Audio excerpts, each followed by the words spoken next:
I think we can start. So today I'll tell you more about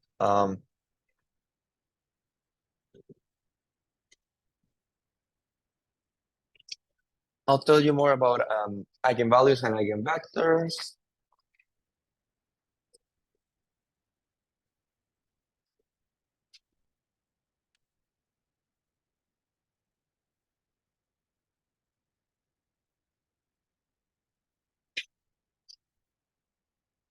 So again, just to remind you what we were doing. So the eigenvalue eigenvector equation is just if you have a matrix, then A times the eigenvector has to be lambda times the eigenvector. So again, here B is like an eigenvector, and lambda is the eigenvalue. So yeah, this topic is not on the exam, correct? Yes. To find what we're using to find them is something like it involves a determinant, things like that, which you should know for the exam. But yeah, like the specific topic of finding eigenvalues and eigenvectors will be on the final, not on Monday's midterm. But still, yeah, it's kind of like you know, it's kind of like the same tool. It's like an application of what we're learning for the second exam, because in the second exam we are doing determinants and finding null spaces. So this is basically that. That's the only two things that you need to do to find eigenvalues and eigenvectors.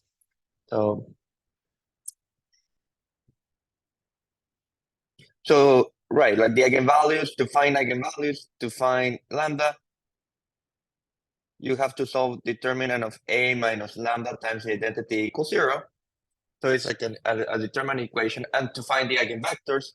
And then once you have lambda to find V, you must compute the null space of A minus lambda I. So eigenvalues, eigenvectors is only two parts. Setting this determinant equal to 0 and finding the corresponding null spaces. And that's all there is to it. So today, like my plan is to give you a couple more examples of how to find this. And then I'll tell you what are some useful things that you can do once you have, there must be a point for finding eigenvalues and eigenvectors. So I'll try to explain what's the idea behind that, okay? So I'll let you know why are they useful. So let me give you another example, so which is a little bit more complicated than the ones I did last time. So last time, which two matrices did I do? So last time I had done this matrix, which is completely diagonal, right? So that was easy because it had two zeros. And then I also had done this matrix, which is a little bit more complicated, but it is upper triangular, so it's still relatively easy. So now let me do a 2x2 example where all the entries are non-zero to show you that something similar still happens. So let's look at 1, 1, minus 2, 4, right? So again, eigenvalues requires you to compute determinant of A minus lambda I. So you have to find what is A minus lambda I first. So what is A minus lambda I? That's 1, 1, minus 2, 4, minus lambda. I always refers to the identity. So in this case, the 2x2 identity is just 1, 0, 0, 1. And so you get 1 minus lambda, 1 minus 2, and then 4 minus lambda. Okay. Yeah, that sounds good. And then you compute the determinant of that. So what's this determinant? Well, it's going to be, remember the formula for the determinant for the 2 by 2 matrix is easy. It's just multiplying those two quantities. So you get 1 minus lambda times 4 minus lambda plus 2. Okay, and that's what you must set equal to 0. So in order to solve this equation, it's better to just do the multiplications. So here you get 4 minus lambda minus 4 lambda plus lambda squared plus 2 equals 0. So this is lambda squared minus 5 lambda plus 6 equals 0.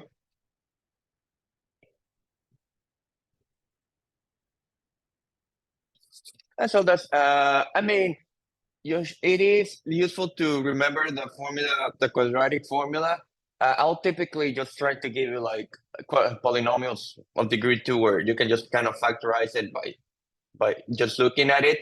But if you, if, I don't know if you remember, like if you had like something like a lambda squared plus b lambda plus c equals 0, the solutions was like r that lambda equals plus or minus, minus b, right? Minus b, oops,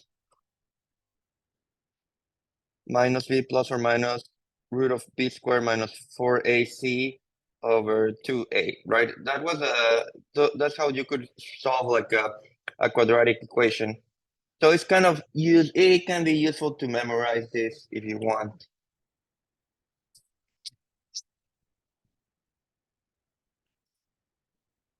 But again, in general, I'll try just to give something where like it's relative more straightforward like this, where I mean you can kind of see that this should factorize as lambda minus 2 times lambda minus 3 equals 0, and so that means that the eigenvalues are lambda equals 2 or lambda equals 3.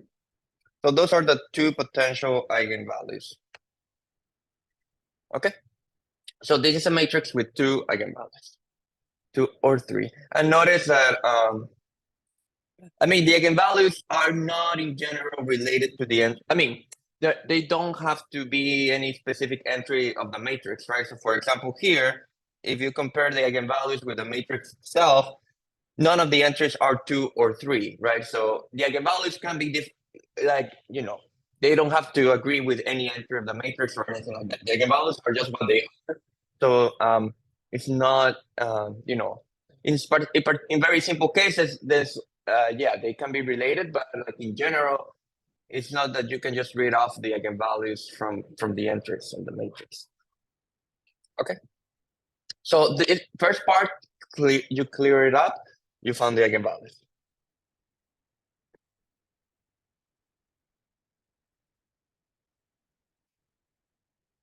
Now let's do the second part, which is to find the corresponding eigenvectors.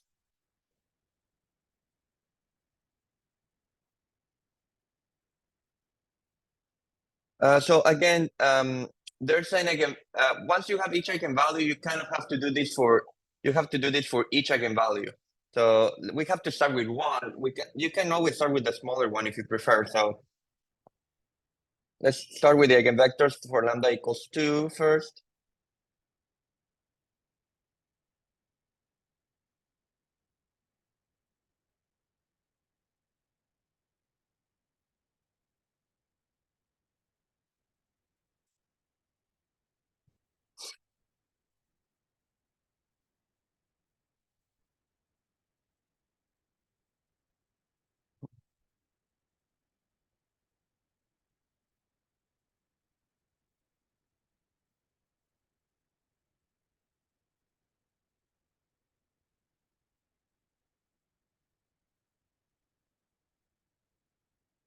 So the eigenvectors for lambda equals 2. Okay, so again, that involves looking at the null space of A minus lambda I, but that's now the null space of A minus 2 times the identity. Okay, so what is that? What is 2 times the identity? Again, the matrix A was 1, 1, minus 2, 4, minus 2 times the identity, so 2, 0, 0, 2. So we're looking at the null space of minus 1, 1, minus 2, 2. Okay.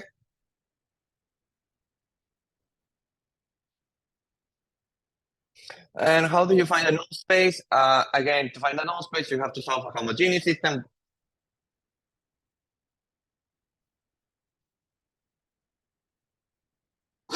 Okay, so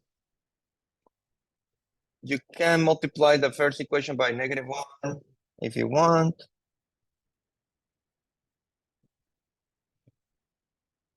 And then you can do two row 1 plus row 2 into row 2. So this will be,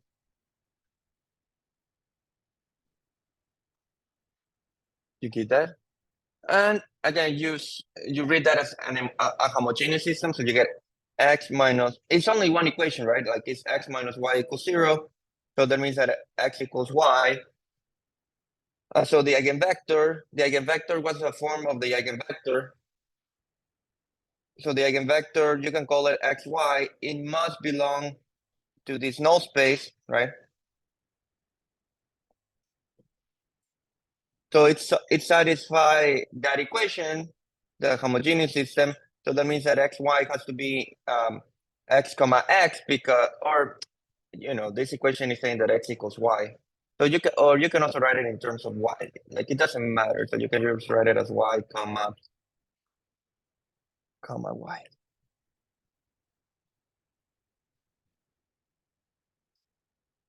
Okay, and that's y times 1 1. Is that making sense? So any eigenvector for lambda equals 2 is a multiple of 1 1. So any eigenvector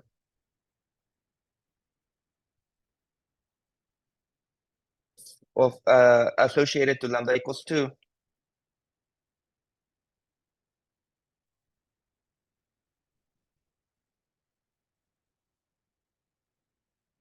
is a multiple of 1 1. Is that okay? So that's the first type of eigenvector that you find. And then the second type is like we had a second eigenvalue to analyze. So you have then you can also look at the eigenvectors. What was the second eigenvalue? The second eigenvalue was lambda equals 3. So again, you have to look now the null space of A minus 3i because now lambda equals 3. So that's the null space of A was 1 1 minus 2 4 minus 3 0 0 3. So that's a null space of 1 minus 3 is minus 2, and 1, and minus 2, 1. Okay. And how do you find this null space? This is minus 2, 1, minus 2, 1, 0, 0. Again, you can kind of do minus row. It's kind of clear in this case that the two rows are the same. So you can just do minus row 1 plus row 2 into row 2. So you get minus 2, 1, 0, 0, 0, 0. And you can simplify the matrix, but it's just easier to rewrite this as a system of equations because it just says that minus 2x plus y equals 0. So y is 2x, right? So again, if an eigenvector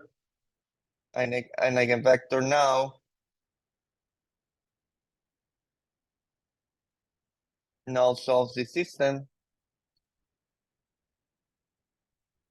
this equation. So that means that actually xy is x2, y is 2x, so you get this, and that's x times 1, 2. Is that making sense? So any eigenvector for lambda equals 3 is a multiple of 1, 2.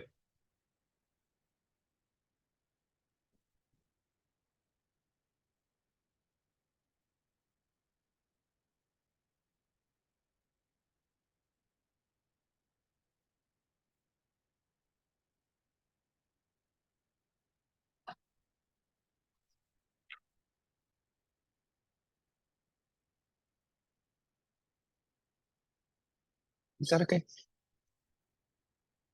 So that's in general how you find the eigenvalues and the eigenvectors. So far so good. Is that making sense?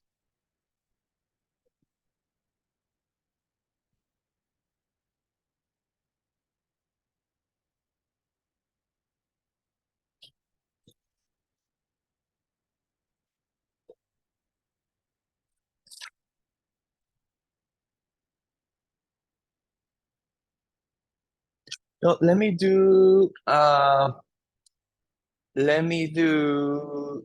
two examples which are a little bit more complicated because the matrix is no longer 2 by 2, just to show you that this also works like in like, for larger matrices. So it's not there's anything special about the 2 by 2 matrices. It's just that I had to start somewhere, and it's usually better always to start in the 2 by 2 case because you can just understand things more easily.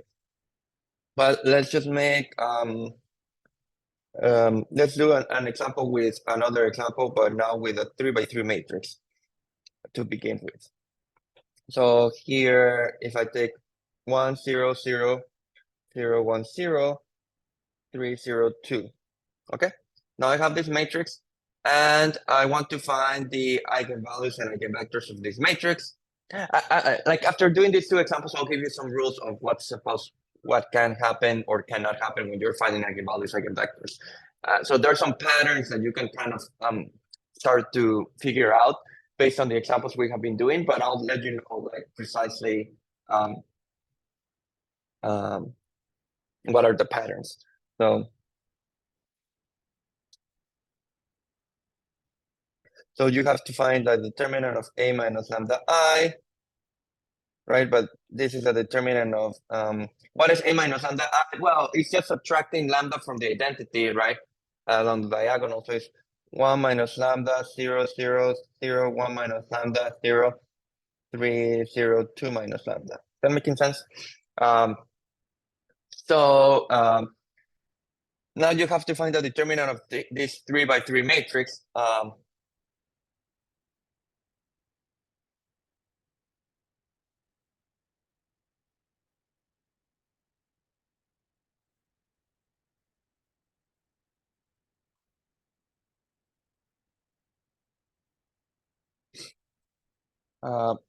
So how do you find the determinant of this 3 by 3 matrix? Well, this matrix is again lower triangular, right? So how do you find the determinant of a lower triangular matrix? You can just multiply the elements along the diagonal, if you remember this. So this is like a lower triangular matrix.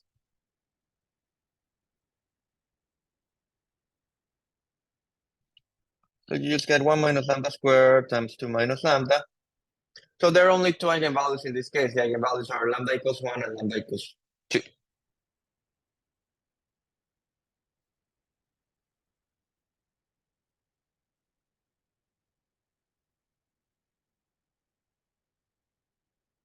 Is that okay? Is that making sense? So that is, in this case, the eigenvalues of the matrix.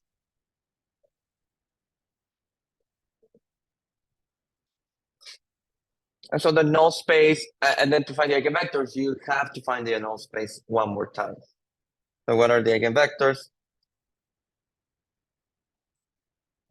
You need to find the null space. So let's start for the eigenvectors for lambda equals 1. That requires you analyzing the null space of A minus I, because now lambda equals 1. But what is that null space? That's the null space of the matrix. What do you get when you subtract the identity from A? You get 0 0 0 0 0 0 3 0 1. That actually is something common when you find eigenvalues and eigenvectors. Many rows tend to just become 0 automatically. So it's not uncommon to see things like this happen where like 1 or 2 rows already give you 0. Um, So like that's a nice thing about finding eigenvectors. Like the matrices that you end up working with are relatively simple. Reducing them and things like that. So for the null space, like you have to solve the homogeneous system, right? Well, but there's not really anything that you have to do here. you can immediately rewrite that as a system of equations. You can say that this is 3x plus z equals 0. And so z equals minus 3x. Okay. So if you have an eigenvector, what is an eigenvector here? An eigenvector had to be of the form x, y, z.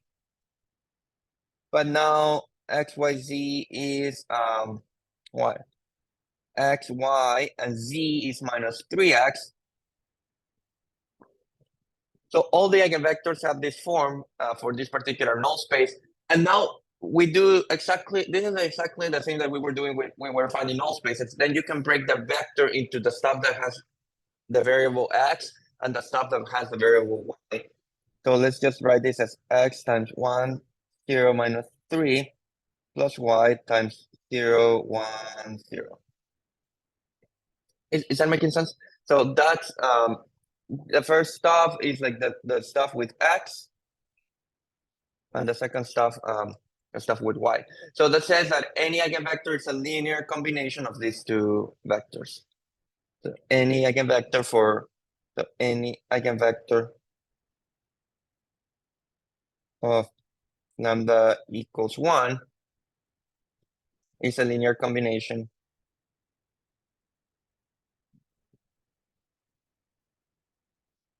of 1, 0, minus 3 and 0, 1, 0. So you can use, okay, so you have to think about it in a slightly different way. It is, the matrix will have some eigenvalues. In this case, it has 2 eigenvalues, right?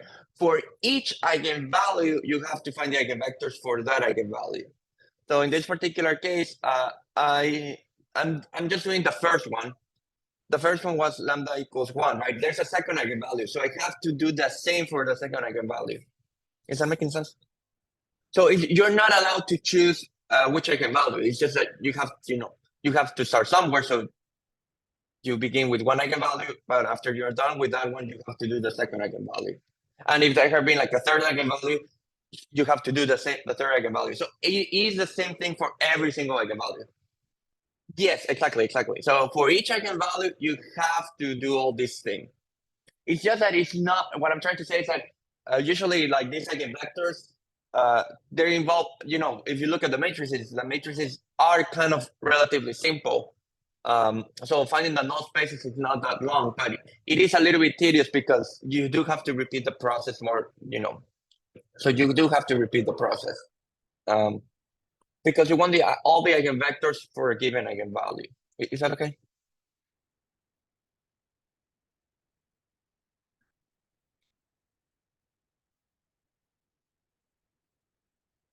What I'm saying is that for this particular eigenvalue, all the eigenvectors can be determined by these two. Because all the eigenvectors are just a linear combination of these two vectors. But now we have to figure out what happens for the second eigenvalue. Of course, in practice, I won't give you, realistically, like the matrices I will give you, like we will have like 1 or 2 eigenvalues because like otherwise it would just take you forever to work it out. In the real world, like the matrix can have tons of different eigenvalues, so you would have to do this like every single time. But yeah, for our like the things we have in mind, like it's not my intention to do this like for to spend like tons of time just doing this once. So everything will be relatively straightforward. Like in this case, which is like you didn't even have to reduce the matrix to find the null space. So because it does involve a lot of steps, it's so.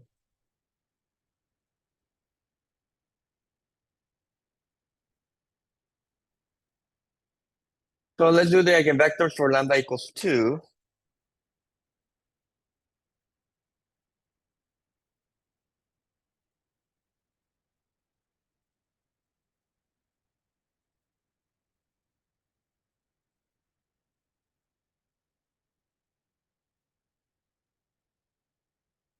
But what I'm saying, like if you look at it, this problem about finding eigenvalues and eigenvectors is literally just finding determinants and then finding null spaces. That's all there is to it, right?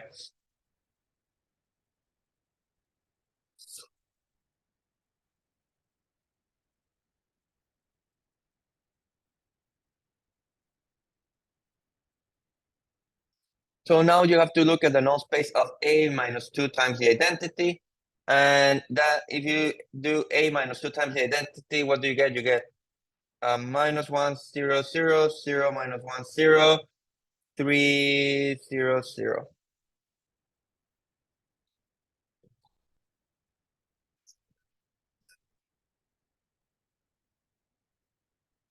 Okay, so again, you have to solve the homogeneous system.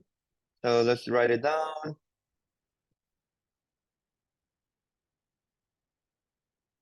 You can do minus row 1 and also minus row 2 if you prefer to have these numbers being ones instead of negative. That's nice. And then, it's kind of clear you can do minus 3 row 1 plus row 3. And so you get 1, 0, 0.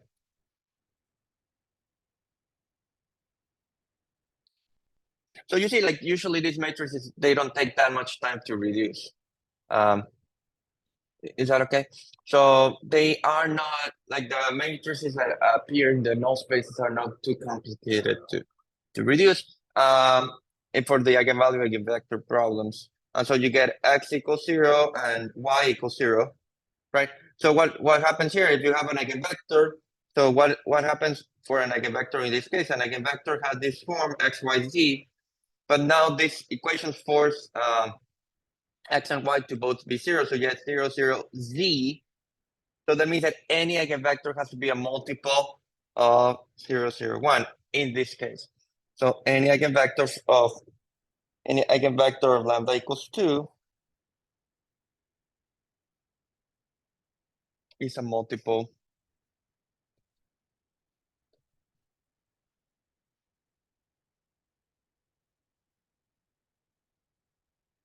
Is that making sense?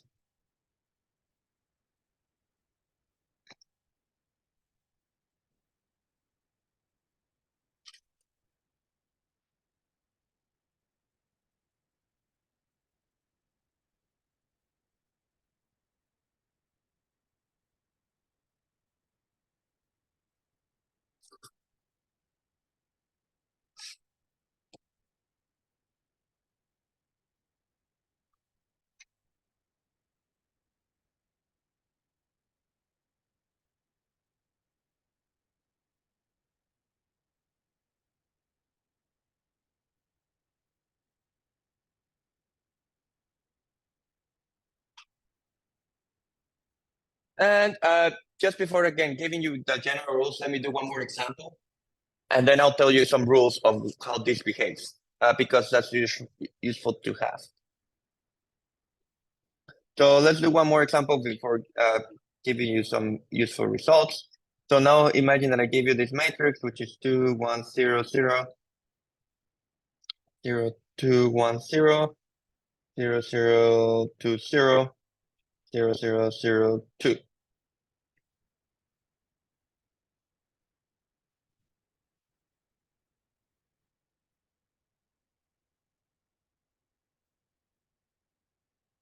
So what are the eigenvalues of this matrix? Again, eigenvalues and eigenvectors can only be done for square matrices, right? So not same number of rows as columns.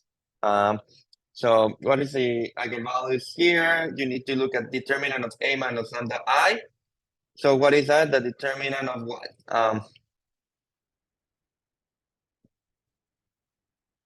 2 minus lambda, 1, 0, 0, 0, 2 minus lambda, 0, sorry, 1, 0, 0, 0, 2 minus lambda, 0, 0, 0, 0, 2 minus lambda. And what is the determinant of this matrix? Well, again, you kind of have to realize if otherwise it wouldn't take it that long anyways, but you have to realize that this is upper triangular. So since this is upper triangular matrix, like the determinant is just a product along the diagonal, so you get 2 minus lambda to the fourth. Okay.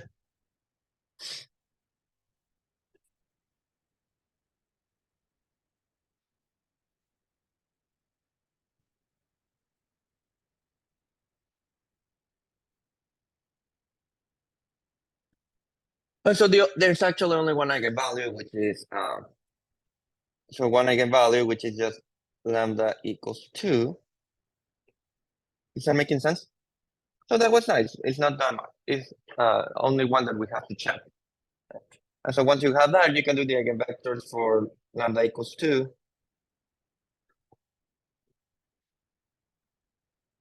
So it is that you have to look at the null space of A minus 2I. And so that's the null space of what?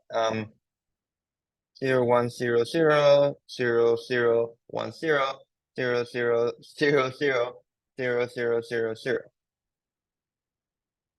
And then null space is a homogeneous system, right?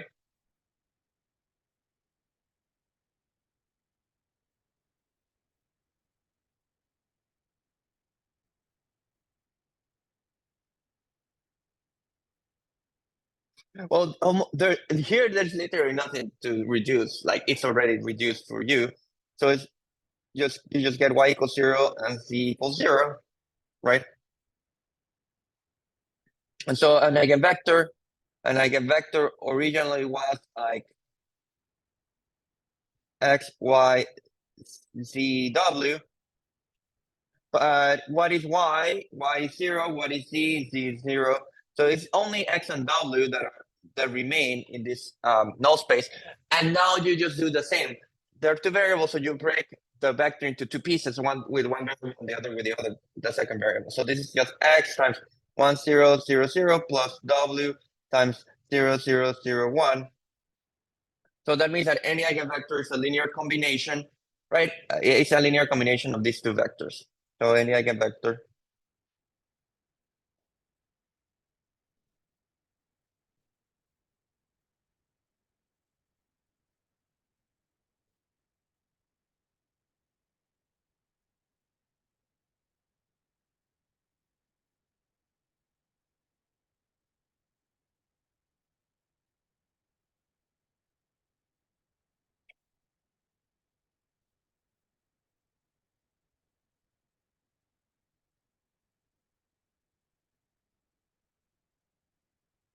Is that making sense?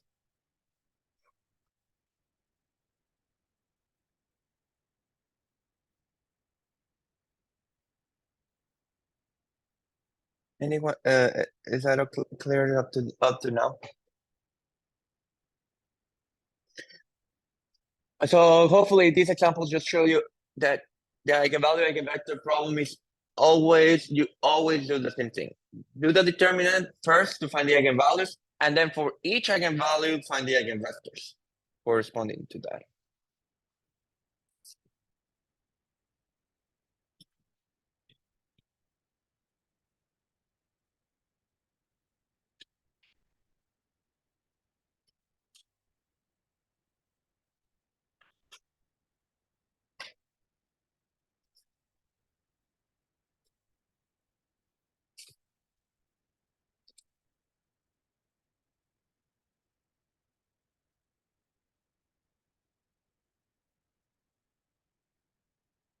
So now that we have done a couple of examples, I can give you some rules or some things that will happen in general.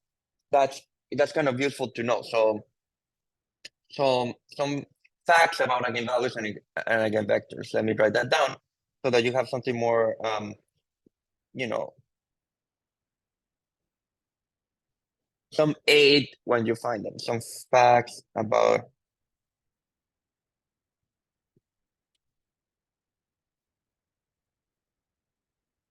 eigenvalues and eigenvectors.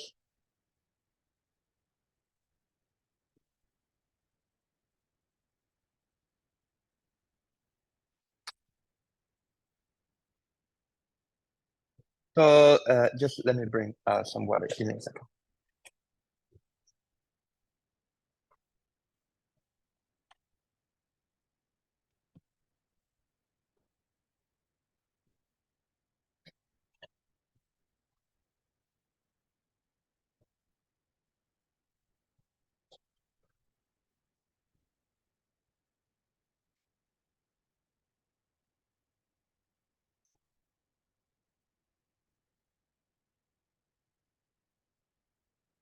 So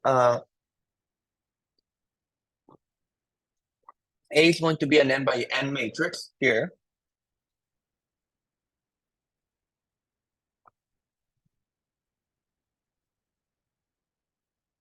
So maybe the thing that you have, if you noticed, what can you say about the equation, the determinant of A minus lambda I? What can we say about that based on the examples that we've done so far? So for example, in the 4 by 4 case, you got something which was a polynomial of degree 4, right? In the 3 by 3 case, what happened in the 3 by 3 case? In the 3 by 3 case, you got a polynomial of degree 3, right? And in the 2 by 2 case, what happens is in the 2 by 2 case, you got a polynomial of degree 2. And that's kind of basically true in general. So for an n by n matrix,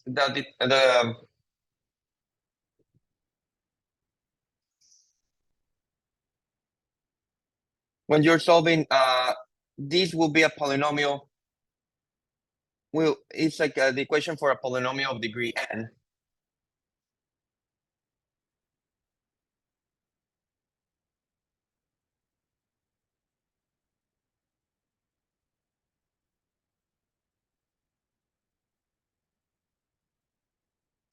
This polynomial sometimes is called the characteristic polynomial. It's not like the terminology that you need to know, but it is like kind of useful to know that. I mean, you may, especially if you take differential equations, that is something that will appear. They're like either it will be called a characteristic equation or the secular equation. So this is called equation is called the characteristic equation or the secular equation of the matrix.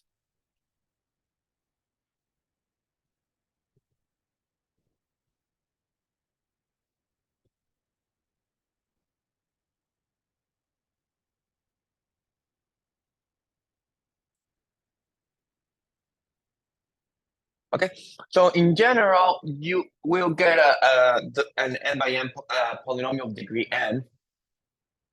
And I don't know if this is a fact that you knew, but you know, a polynomial of degree n.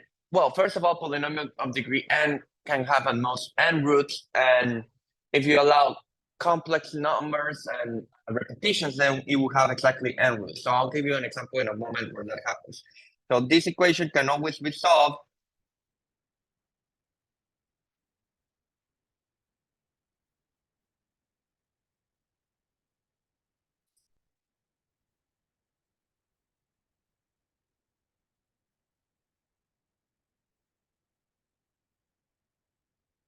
And we'll have n solutions if you allow for repetitions.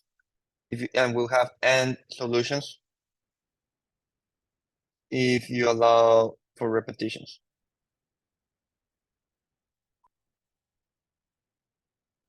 So for example,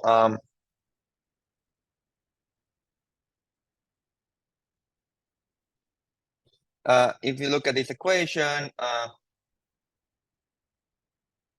I'm sorry, in the 4 by 4 case, in the 4 by 4 case, there was only one solution, which is lambda equals 2. But in a sense, it appears 4 times because, you know, like this same factor is appearing 4 times. So it has 4 solutions. It's just that like the 4 happen to be all agree with one another. But so if you prefer to, another way to, if you prefer to say it that way, it's like it has at most n different solutions, but has exactly n if repetitions are allowed.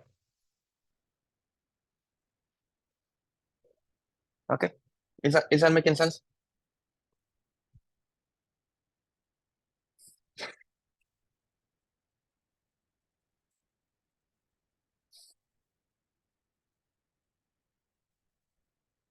There's an This is actually like a cute fact. This is like a useful fact to check that this is more like a to check that you found the correct eigenvalues. There's like this property that the determinant of the matrix is actually the product of the eigenvalues. So that's actually nice to know. The determinant of the matrix A is lambda 1 times lambda 2 times lambda n. So this is a product of the eigenvalues. But here you, if an when I say product of the eigenvalues here, you are allowing if an eigenvalue was being repeated, you have to include it twice or three times in this product. So here, like the eigenvalues, here this formula is allowing for repetitions of the eigenvalues.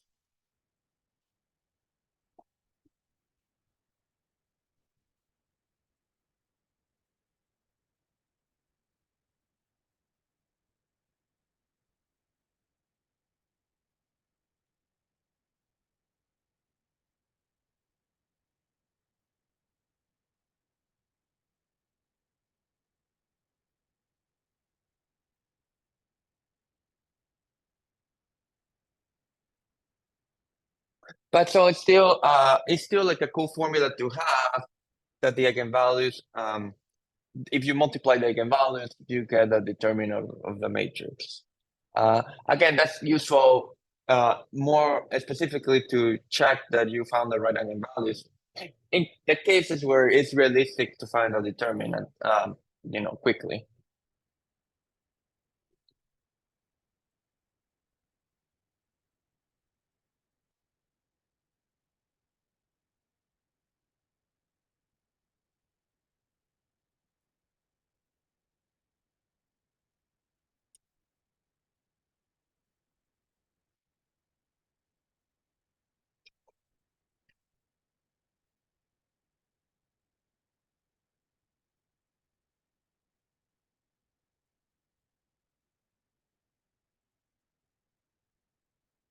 And the other one that is true, which is also useful to have, is that the sum of the eigenvalues gives you what's called the trace of the matrix. So the trace of A is the sum of the eigenvalues.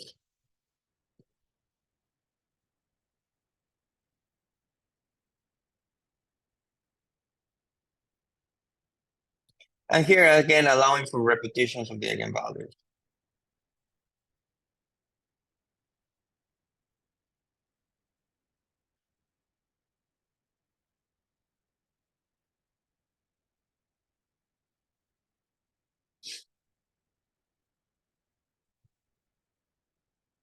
So for example, yeah, just to give you an example of what I mean here, we had done like A, which was 1, 1, minus 2, 4. So what's the determinant of A? The determinant of A is like 4 plus 2 is 6, right? And the trace, I don't know if I think I may have mentioned the trace in one of the exercises. The trace just means like add up the entries in the main diagonal. So the trace is just adding up the entries in the main diagonal. So that's just 1 plus 4 in this case. So the trace is 5.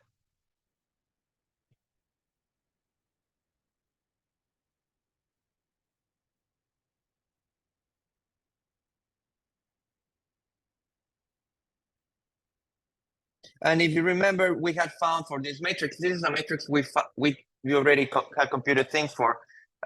We have that the eigenvalues are the eigenvalues for this matrix were lambda 1 equals 2 and lambda 2 equals 3. So you can check, if you multiply the eigenvalues, you get 6, and if you add the eigenvalues, you get 5.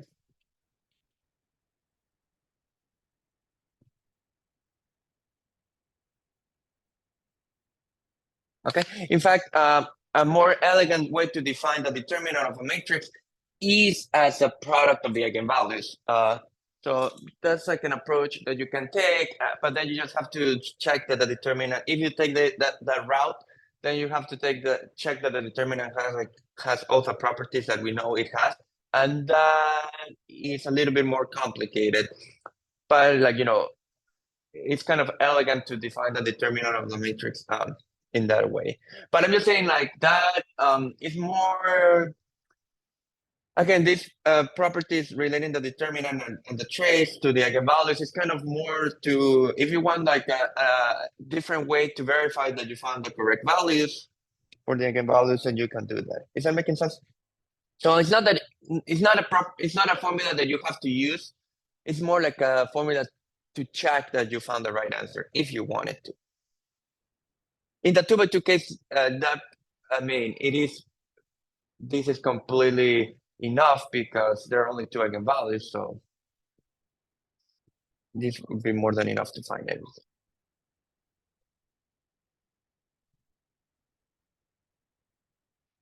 And then the last property is that which again it's just kind of nice to have, is that for each eigenvalue,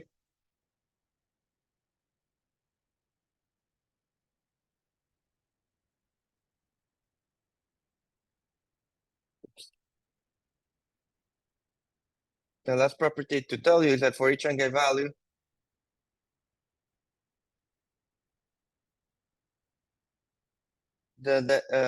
you know, we have to find the null space. To find the eigenvectors, we compute the null space,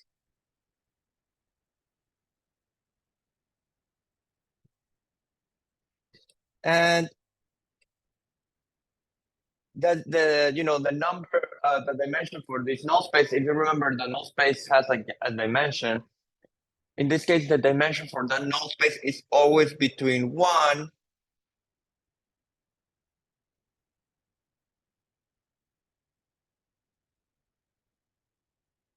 and k. So 1 is the fact that it's at least 1 is just telling you that you will always find at least some eigenvector. Okay, so each eigenvalue will always have at least some eigenvector. You cannot have a situation where an eigenvalue has no eigenvector. This will always happen. Eigenvectors will always appear if you found the right eigenvalues. So the null space will at least, there will be at least one in this single eigenvector, and there can be at most k linearly independent eigenvectors. So this means like at most k linearly independent eigenvectors.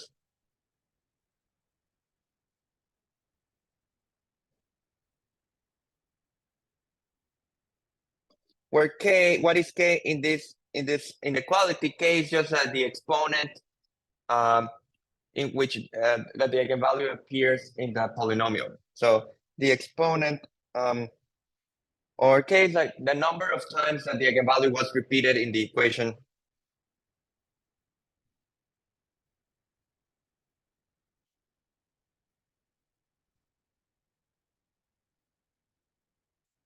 The eigenvalue was repeated.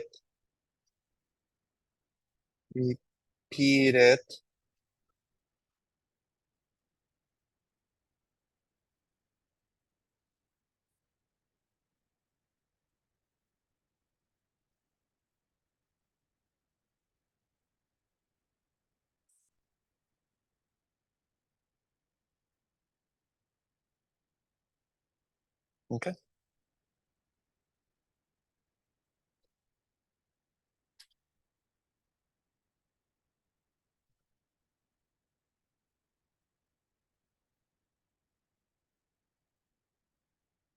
So what do I mean by that? Like for example, in this 4 by 4 case, right? This lambda equals 2 appeared 4 times, right? So it was repeated 4 times.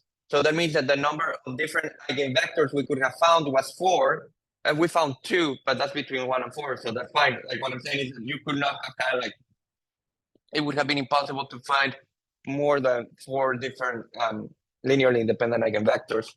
Or here, for this other matrix, you know, the eigenvalues were for this matrix, the eigenvalues were 1 and the eigenvalues were 1 and 2. 1 appears twice, right? So that means that you could have found 2 linear independent eigenvectors for this eigenvalue, and that did happen.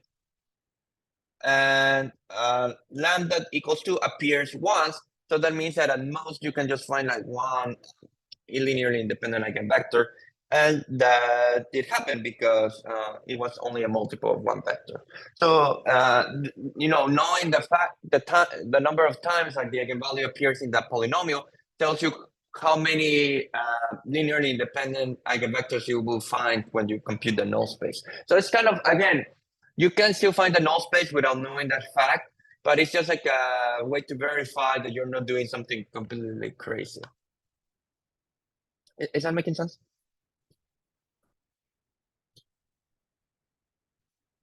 Any questions about this up to now? Sorry about that.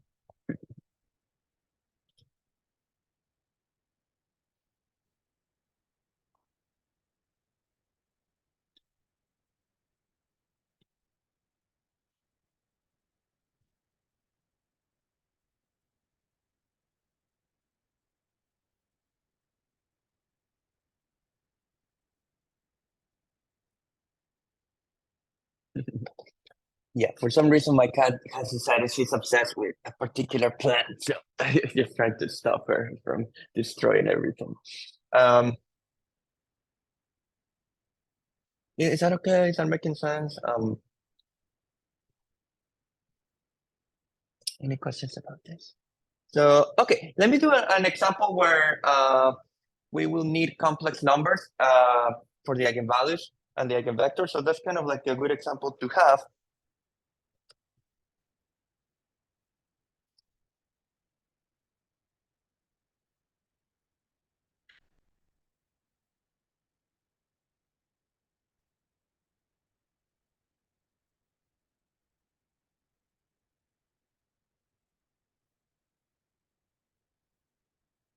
So I don't know if you remember, if you have seen the complex numbers, we don't need to know too much about them. Is that sometimes this is also, you could just call them imaginary numbers. Is that sometimes you will see the square root of -1, and we will just call that I.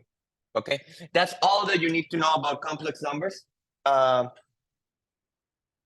If you So it's just that here we will allow the square root of negative values. Um, so that's it's useful a useful thing that will occur when we're trying to solve equations. So let me just give you an example. Here's an example.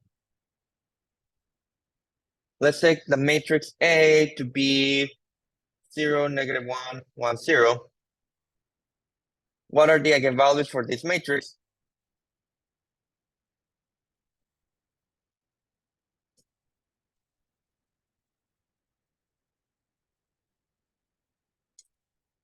Well, you have to look at the determinant of A minus lambda I.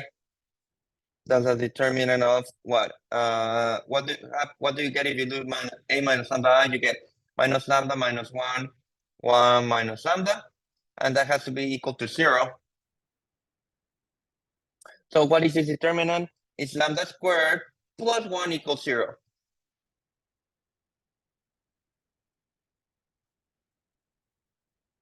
Okay, so here, if you if you look at this equation, like this equation cannot be solved just using like the regular numbers, like the what's sometimes called like the real numbers or like the numbers on the real line. But to solve this equation using imaginary numbers is very easy because this is the same as lambda squared equals -1. And so if you take square roots on both sides, you get that lambda equals plus or minus the square root of -1. And that's what we're calling I. So like the solutions for this equation is lambda equals plus or minus I. Is that making sense? So there are two eigenvalues which are plus or minus I.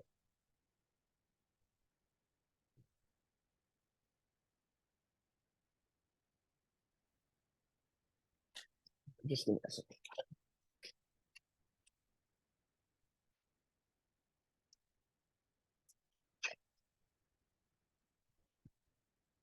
Is that okay?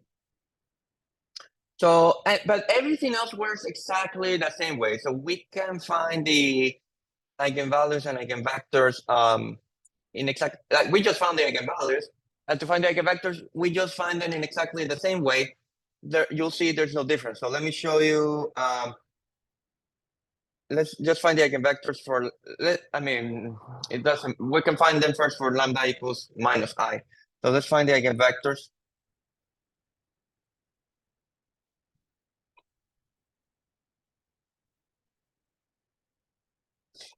Well, you have to look at the null space of A minus lambda I. So it's minus I times I.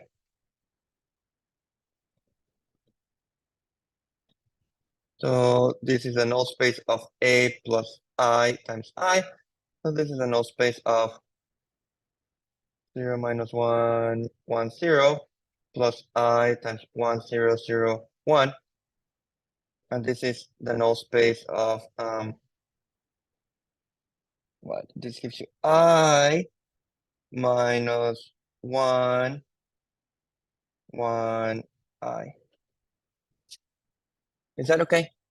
And so to find this null space, you have to solve the homogeneous system.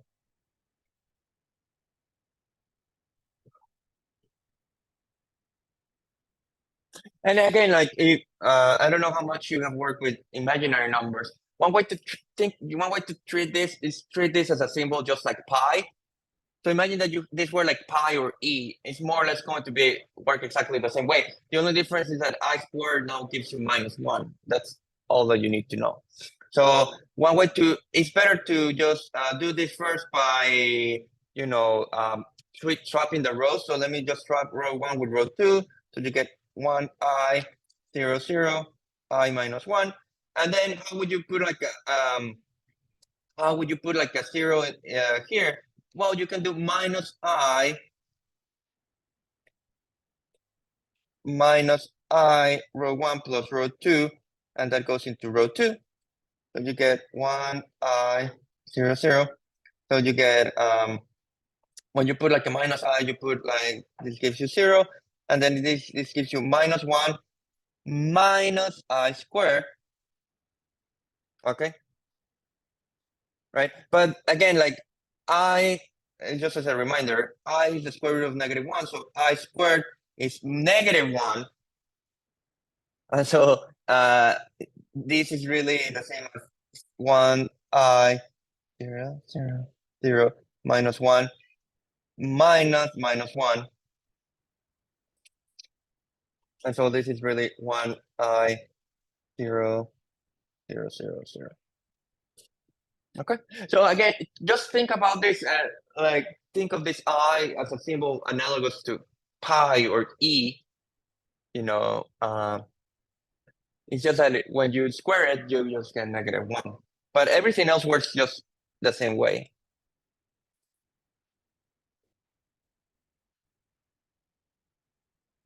So the homogeneous system now gives you x plus I times y equals 0. So you can solve that for x. That's what makes most sense. So you can say minus I times y. And this is very useful, again, if you take differential equations, because in differential equations, you will find the eigenvalues and eigenvectors of matrices. And it's common in that case to use complex numbers because for many equations, it's like the solutions are imaginary, or it's convenient to work first with solutions which are imaginary, and the number I, and then you can take its real and imaginary parts to get like the solution you care about. So again, if you take differential equations, like this is something that will make sense down at that point. So the eigenvector is just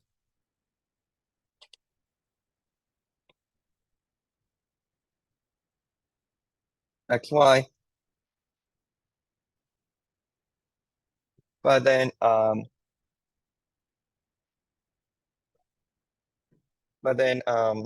x is minus iy, so it's minus iy.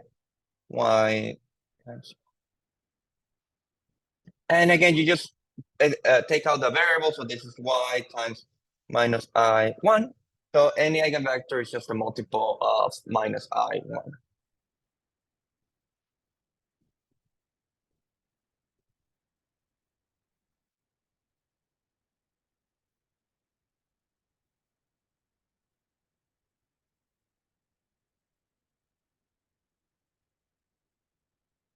Okay.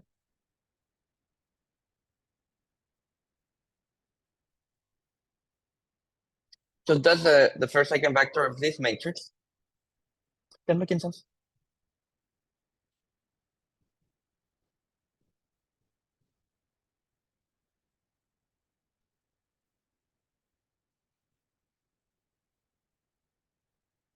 And then we can do the eigenvectors for the second eigenvalue, which was lambda equals I.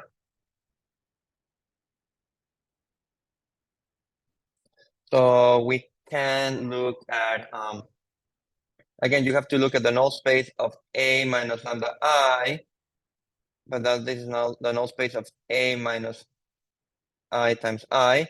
So this is the null space of 0 minus 1, 1, 0, minus I 0, 0, I. So this is the null space of minus I minus 1, 1, I.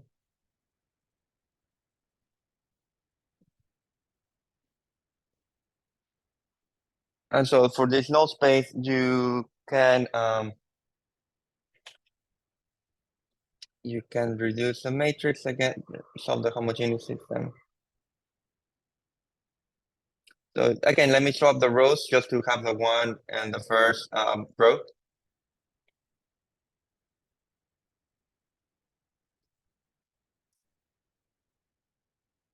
And then let's see, hopefully I'm doing this correctly. Yeah. So now I'm going to do I row 1 plus row 2 into row 2. So this will give me 1 minus I 0. So this will be 0 and then minus 1 minus I squared. Yes, and then 0. But again, I squared is minus 1, so 1 minus I squared.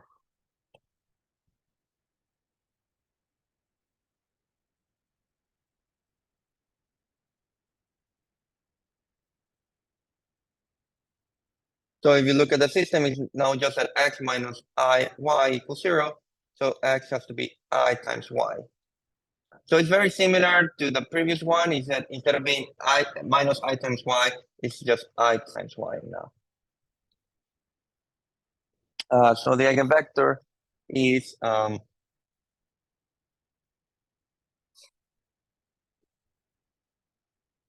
eigenvector is xy, but now x is I times y.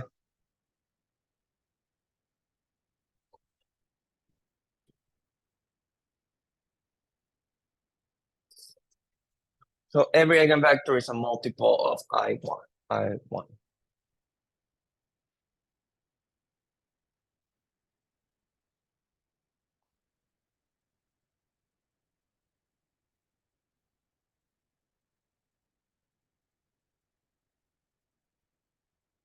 Is that making sense?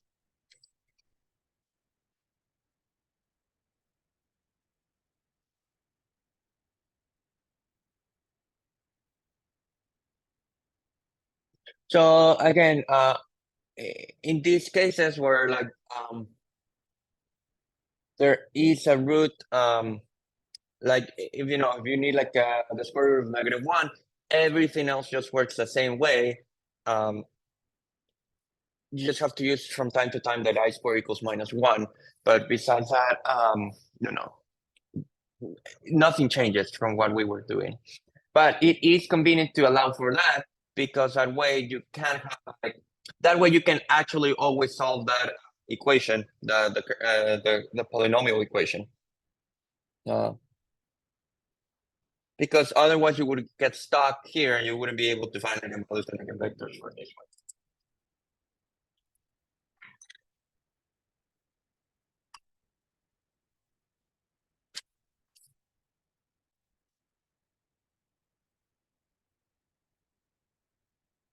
Is that making sense? So now hopefully you have like a good sense of how the eigenvalues and eigenvectors are used in practice, or sorry, how they are found. right? So finding eigenvalues is solving this determinant equation. Finding eigenvectors is finding the null space. This is always what gets done every single time. So now I'm going to tell you like why are we doing this. So let me give you two. I'll mention two applications for that. What's the point of finding eigenvalues and eigenvectors? So let me give you an application for of finding eigenvalues and eigenvectors. So let's talk about that.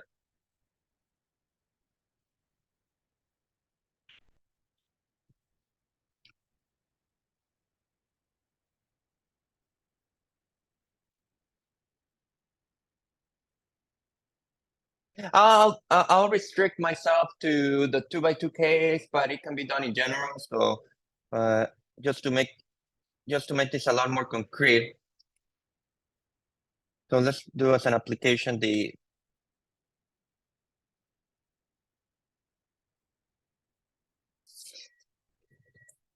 um, let's talk about diagonalizable matrices.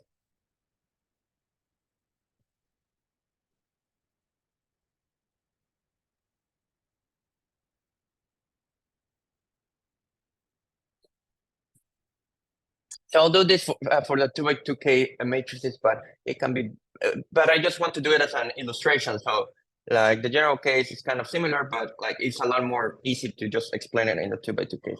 So we'll do this for 2 by 2 matrices, but it can be done in the n by n case.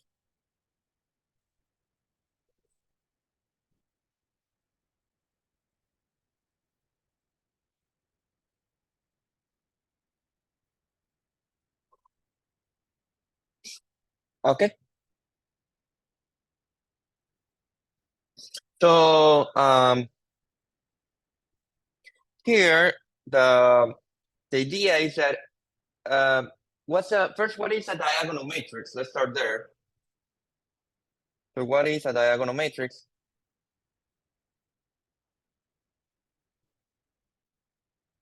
It's something like this. Okay, it is a matrix where the entries outside the diagonal are zero.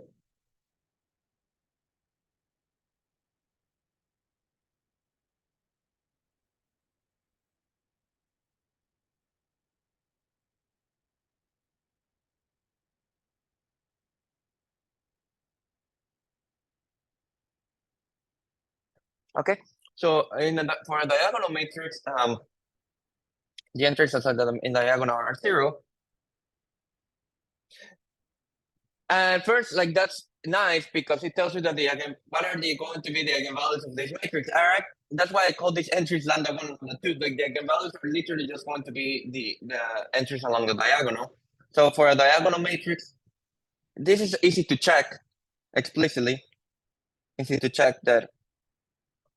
So like just to give you some examples, a diagonal matrix could be like 1, 0, 0, 2, or it could be like 0, 0, 0, 7, or 1, 0, 0, 1. Like the only requirement is that outside the diagonal you have zeros. It is fine to have a zero in the diagonal. So for diagonal matrices, the only requirement is that outside the diagonal everything is zero. But it's easy to check two things. First, like that for a diagonal matrix, the eigenvalues are just the entries of the diagonal.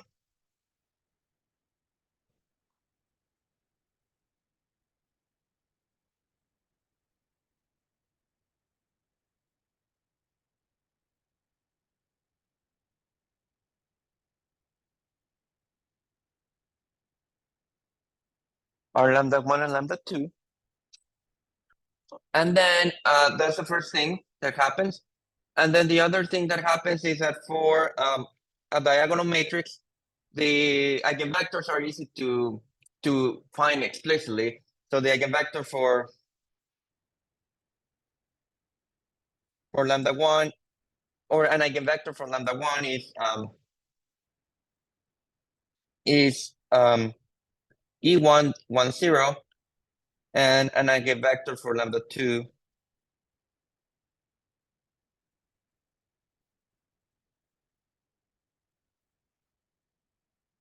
is E2, which is 0 1.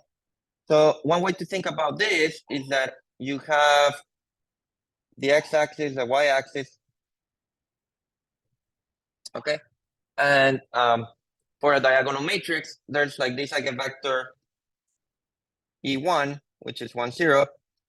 And if you do the product of A times E1 sorry, I'm calling the matrix D in this case. If you do the matrix, if you put the matrix, this like will be, if you multiply the matrix D by E1, you get lambda 1, 0, 0, lambda 2 times 1, 0, and you'll see that this is lambda 1 times 1, 0. So that just means that when you multiply E1 by the diagonal matrix, you get something in the same direction as E1 or on the same axis. So you just get lambda 1 E1. And similarly, if you have E2 here, which is the second vector, and you do the product,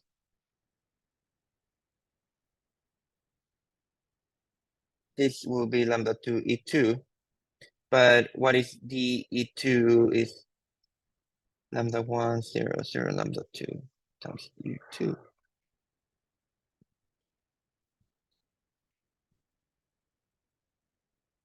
So what I'm trying to say is that for a diagonal matrix, the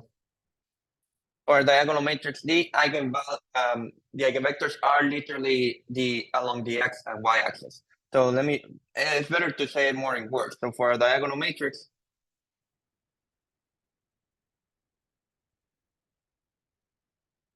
the eigenvectors are one eigenvector is parallel to the x axis, the other eigenvector is parallel to the y axis.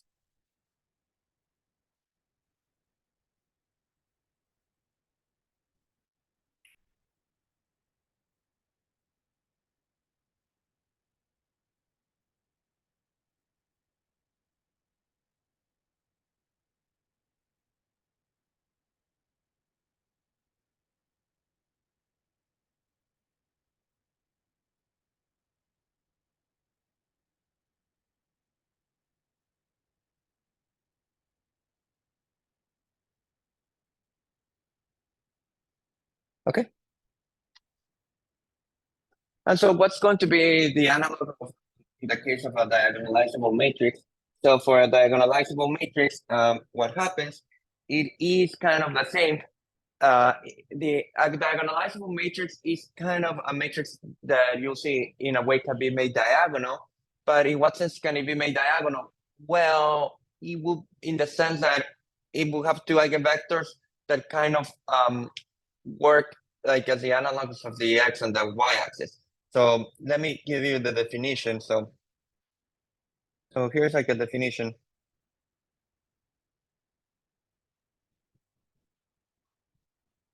A 2 by 2 matrix A is diagonalizable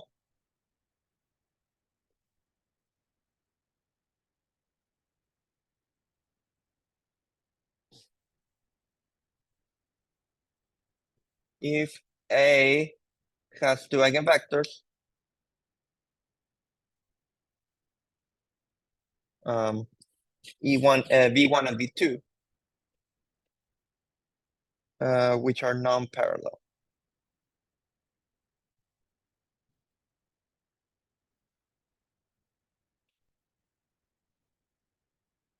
So what does that mean? So let's say,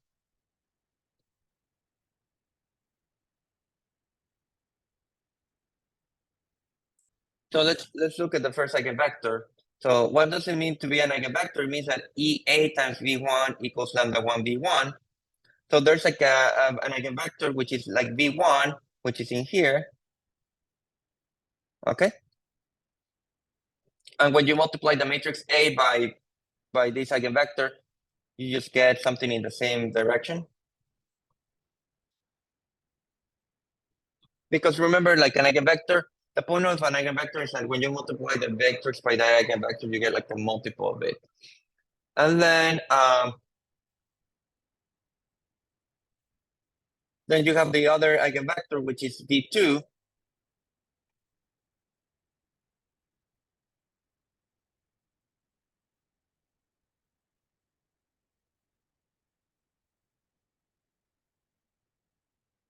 But the important thing in the diagonalizable case is that these eigenvectors are not parallel. So it kind of looks like this, like it just some other, it does not coincide with the direction of V1. So when you do, when you multiply this by A, you get something that looks like this. So in other words, like a diagonalizable matrix is one like where there's kind of like an x-axis and a y-axis, but you know, so B1 is kind of defining like an x-axis for the matrix, and B2 is kind of defining like a y-axis for the matrix. So here, B1 defines like an x-axis for the matrix,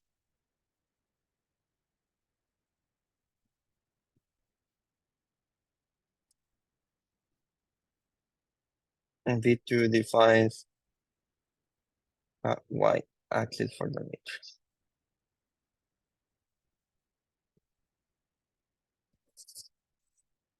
Okay.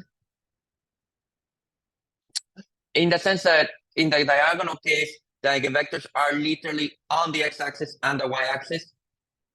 So when the matrix is diagonalizable, the eigenvectors are two different lines, but you can think of the lines as some sort of like x-axis and y-axis. So you can think that there's some sort of like x-axis here, like a different x-axis and a y-axis. So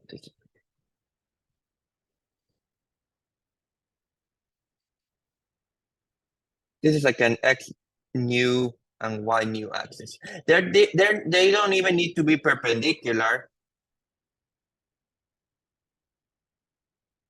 They don't even need to be perpendicular. So it is like a bit generalization, but it's just saying that you kind of have like one eigenvector per axis.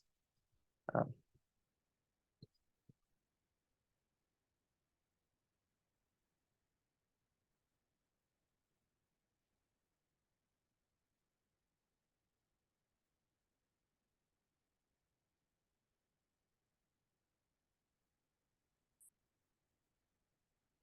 so for example, just to give you based on we'll use this in a bit, like just to give you an example.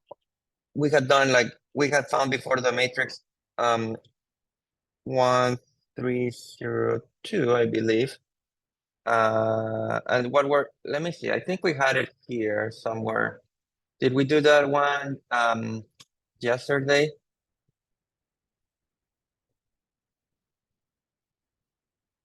One three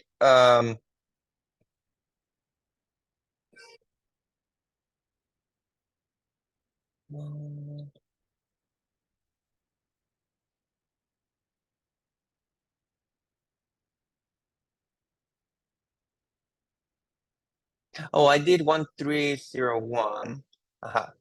But we could do, okay, let's do quickly yeah, let's do quickly 1302 because I'll use it in a second. So I cannot done that one. So let's do this example. So if you look at the matrix 1302, what are the eigenvalues? Well, the eigenvalues are easy to check because it's upper triangular. So the eigenvalues for this matrix are lambda equals 1 and lambda equals 2. Okay. But what are the eigenvectors? So what are the eigenvectors here for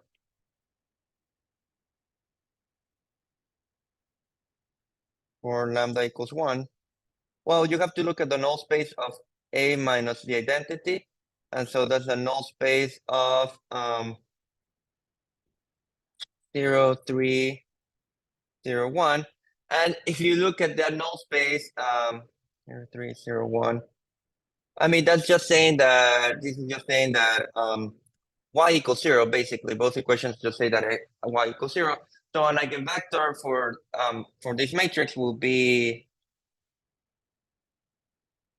it's just like a multiple of 1, 0. So an eigenvector will be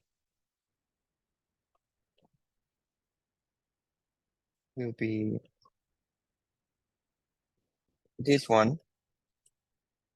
And what is an eigenvector for the second eigenvalue?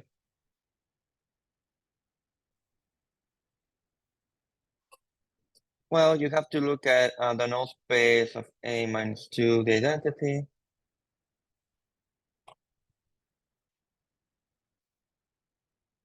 This is the null space of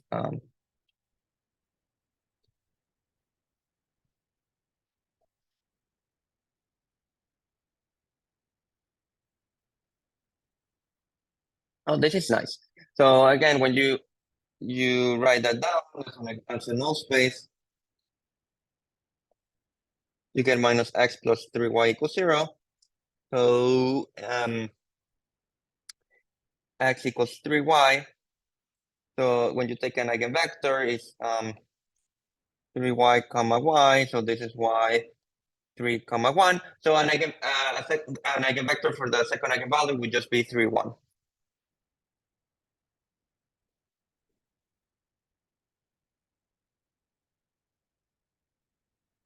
Okay. So that means that in this particular case,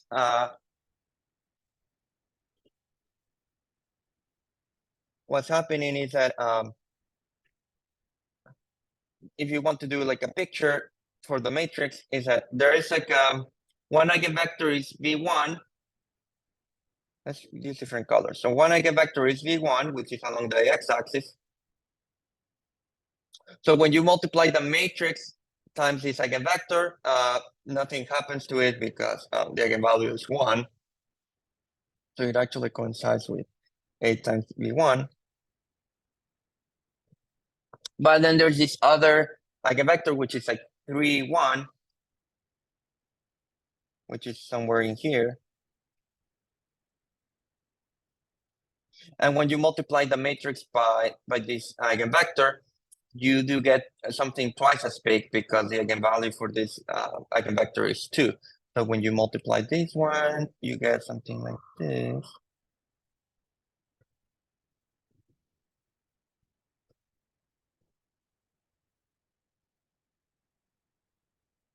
So what I'm saying is that in this picture, the matrix kind of is defining a new x-axis, which happens to agree with the older one.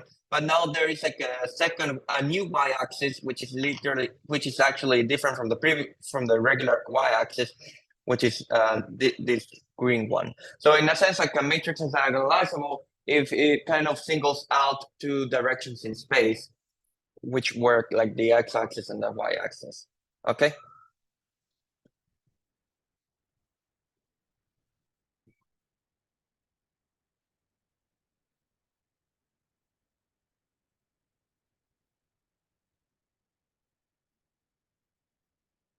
So this matrix, since you have two non-parallel eigenvectors, right?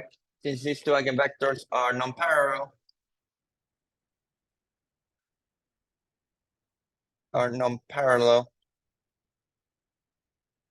the matrix A is diagonalizable.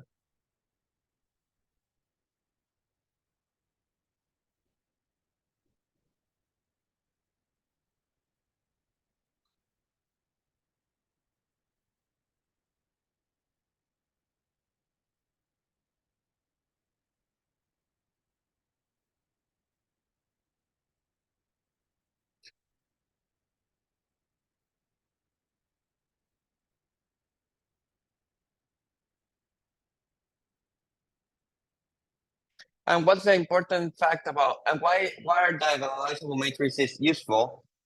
Okay, so why are the diagonalizable matrices useful?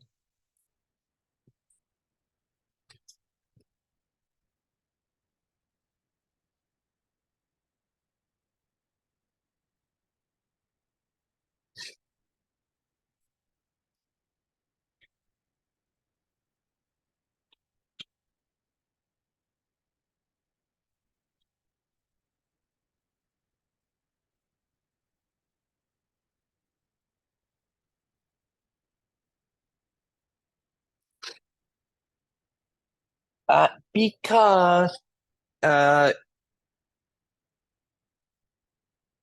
the idea is that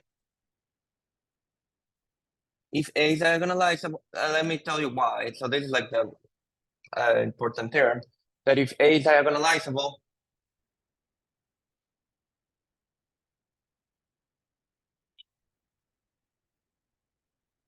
you can write A in the following form.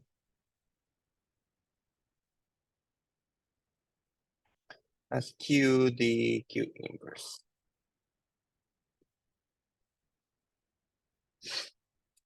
Okay, where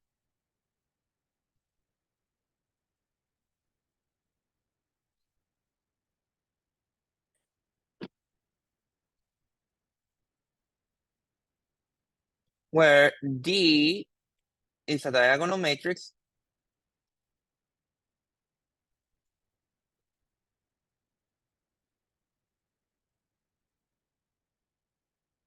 whose entries are the eigenvalues of A,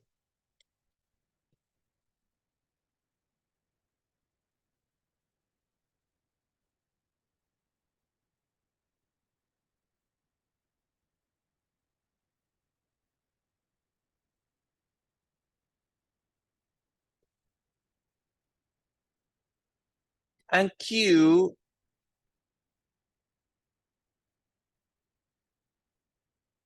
is a matrix whose columns are the eigenvectors of A.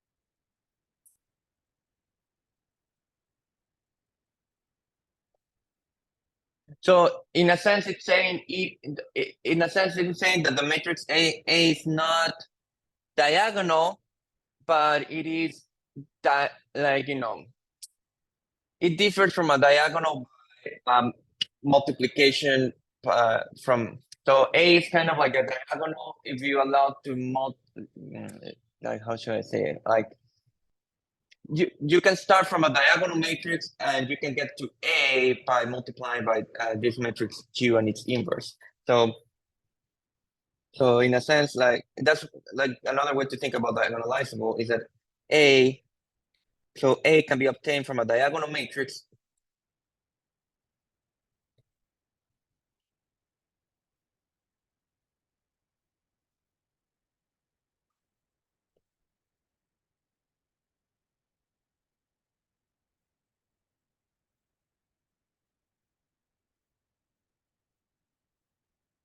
um, after multiplying by Q inverse.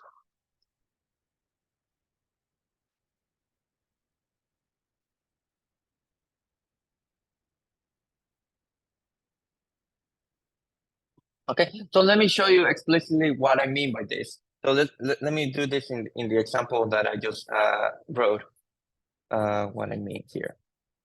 So let me show you, let me give you an example of this.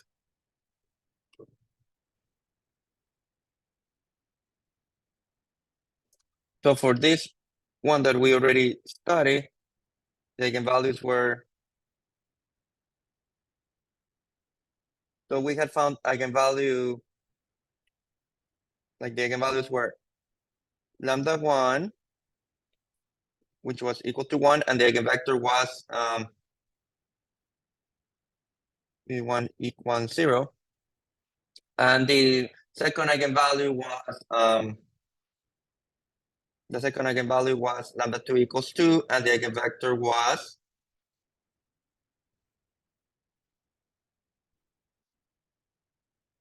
what was the second eigenvector? It was 3, 1. So what I'm saying is that in this case, you can define a matrix D, which is the eigenvalues of the matrix A, which is lambda 1, 0, 0, lambda 2. So in that case, it would be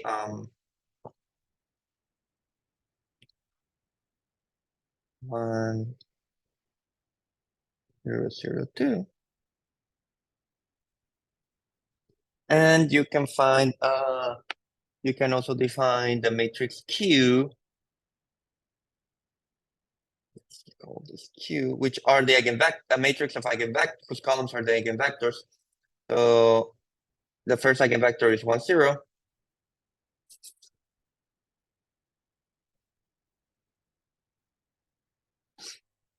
And the second eigenvector is 3, 1. So my claim is that if you do Q, D, Q inverse, you will obtain A. So let's try to do that. So what is Q, D, Q inverse? Well, Q is this matrix. Q is 1, 0, 3, 1.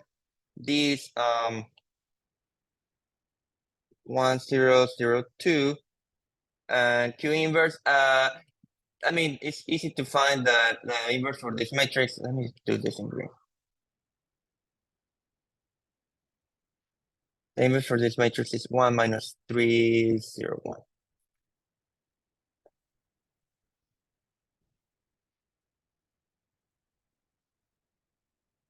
Okay. And so when you do this, it is a multiplication of 3 matrices, but it's not too difficult to multiply. So let's multiply these two first together. So you get, what do you get here? You get 1, and then you get 6, and then you get 0, 2, I believe.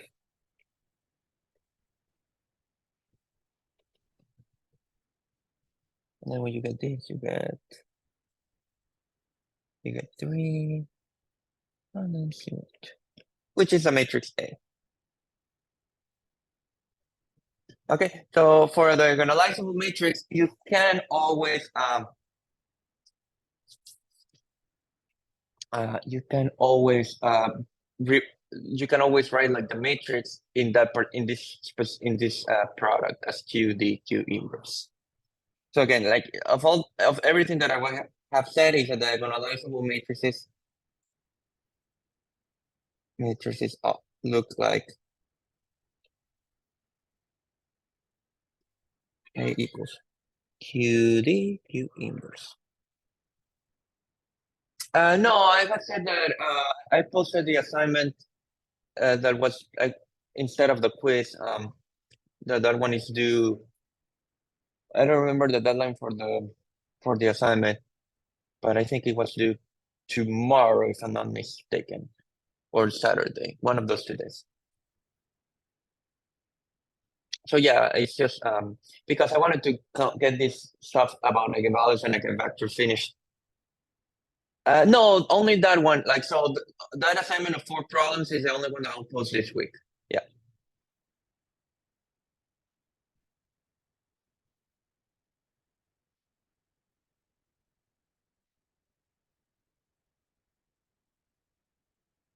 So that assignment already had 4 problems, and usually the quizzes are 2 problems, so that's like counting for 2 quizzes in a sense.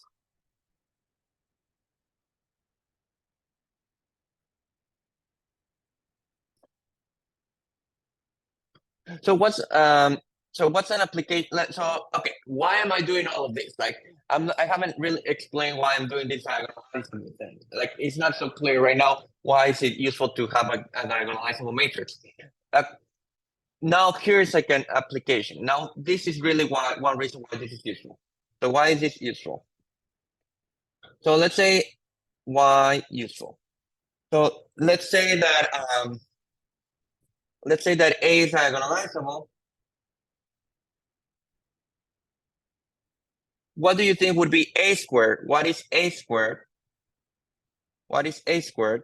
Well, A squared, because I mean, A squared is always A times A, right? That's what A squared means. But what is A times A? Because A is diagonalizable, that's QD Q inverse, right? That's the first A. And this is QD Q inverse, right? That's the second A. So in the diagonalizable case, you can break each A as in this way, which I mean, doesn't look like much of a it doesn't look like much of a doesn't seem much of an improvement, right? But it is, because what happens here with this Q this Q and Q inverse, oops, what happens with this Q and Q inverse? They multiply to the identity, right? So that just is, that's telling you that A squared is Q the identity the Q inverse, but that's just what the identity does. Like you can remove it whenever you want. So you get D times Z. So you get D squared Q inverse. So this is cool because this is saying, like, it's kind of like nice to write it down one after the other. So I'm saying that if A is Q dq inverse, A squared is going to be Q D squared Q inverse. Okay. So in other words, to square the matrix, right? To square the matrix, I only had to square the diagonal matrix and do the same multiplication by Q and Q inverse. So to square the matrix,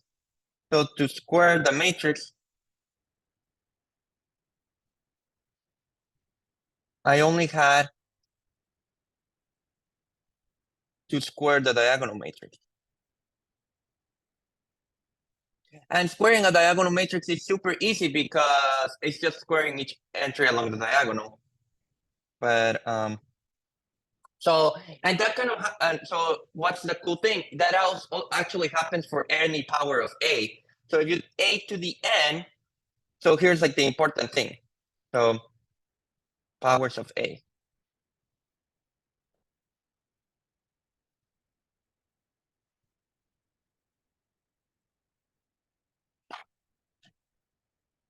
Any power of A in the diagonalizable case, A to the N is Q D to the N times Q inverse. Where D to the N is lambda 1 to the N, 0, 0, lambda 2 to the N.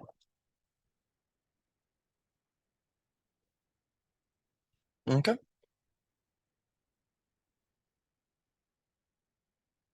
So this gives you like a super fast way of finding the powers of a matrix.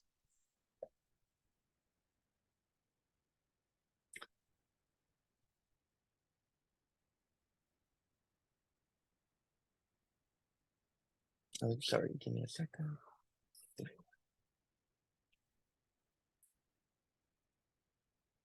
So let me give you an example.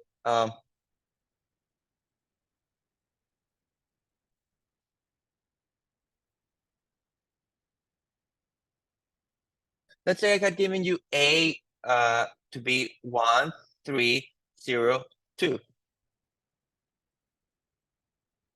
And I ask you to find A to the 5. I want to know what is A to the 5.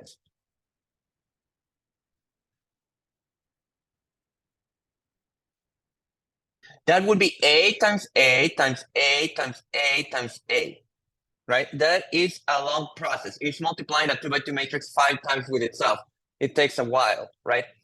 But you can use the fact that A is diagonalizable and it's easy to do. So using the fact that A is diagonalizable,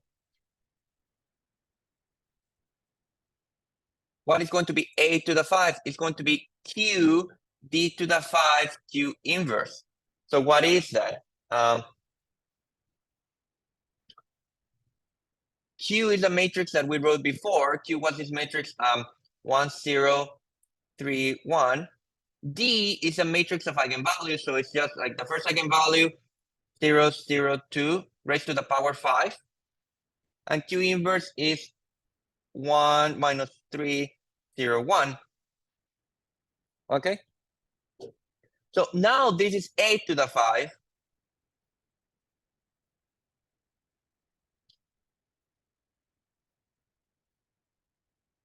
And the cool thing is that to find these, because this matrix is diagonal, it's literally just raising each entry on the diagonal to that respective power. So this is just really like 1 to the 5, 2 to the 5, 0, 0.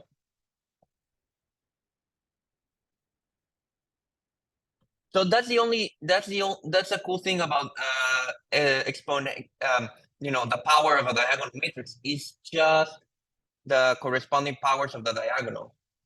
Um, so it's 1, 3, 0, 1 times 1, 0. What is 2 to the 5? That's 32. 1, 0 minus 3, 1.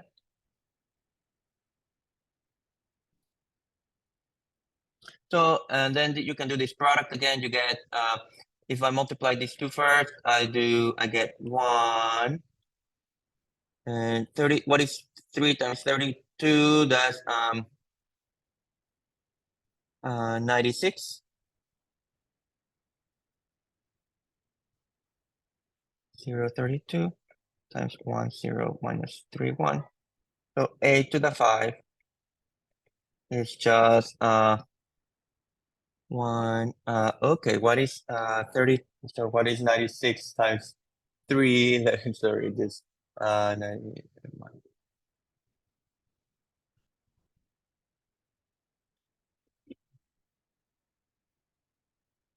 Okay, this other one should be, oh, yeah. Let's see. Am I doing this? Oh, sorry, it's easier. So when I do this with this, it was, oh, it is 93. Sorry, this is 93, and then it's 0. Oh, and 32.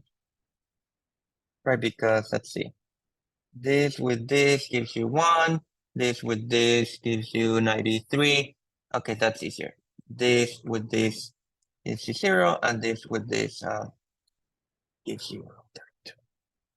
So just compare how much faster that is. Like, 8 to the 5, doing this 8 to the 5 is way easier than having done, you know, this is infinitely faster. This way of computing the power of A is infinitely faster than, doing A times A times A times A times A. And again, this doesn't look like maybe much of a difference, but like, in many applications where like really large matrices are involved, not just 2 by 2, but like 10 by 10 or 100 by 100 or 1,000 by 1,000. Like this machine learning, like the matrices that are involved in machine learning, like ChatGPT, all these things are like huge matrices. So if you ever had to diagonalize, I mean, if you wanted to find like for some algorithm the powers of that matrix, and the matrix happens to be diagonalizable, that like this is like a very nice way to find the multiplication. Is a lot fast. It would take a lot less time for the computer to do those operations in the diagonalizable case. So it does like have, this has like a significant advantage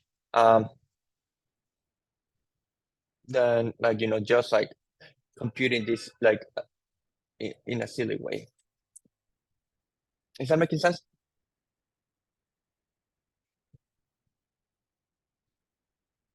In fact, this can be used not just for like the powers of a matrix. It can, this formula, right?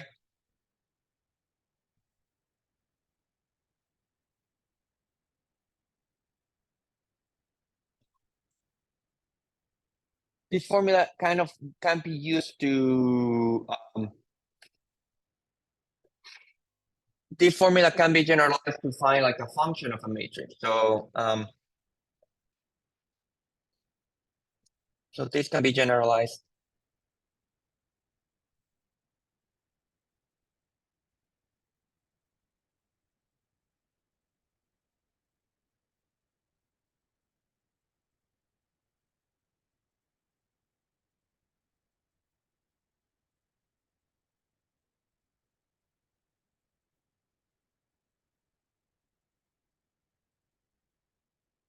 So you can define like f of A as Q times f of D times Q inverse.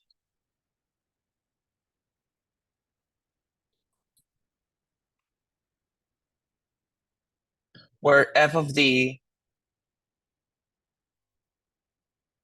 is f of lambda 1, 0, 0, f of lambda 2.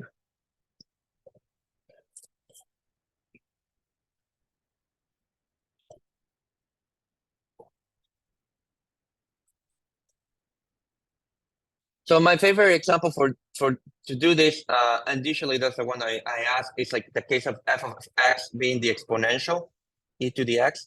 So this gives you like a formula for finding the exponential of a matrix, which you may not have known it can be done, but it actually can be done. So the formula for the exponential of a matrix, which is actually a very useful thing to have.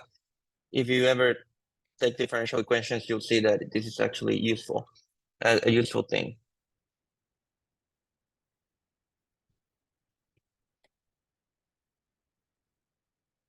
Where e to the d is e to the lambda 1, e to the lambda 2, 0, 0.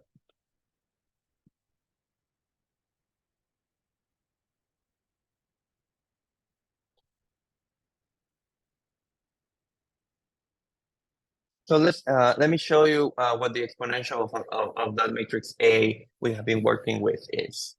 So, and I'll finish with, and that would be the last thing that I'll say for today. And this is the last thing about eigenvalues and eigenvectors I want to say for now.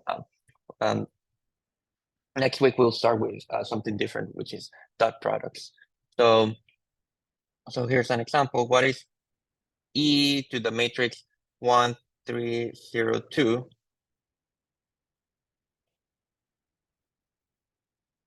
Well, if you look at the formula, this is q e to the diagonal q inverse. What is q in this case? The matrix q was 1, 0, 3, 1.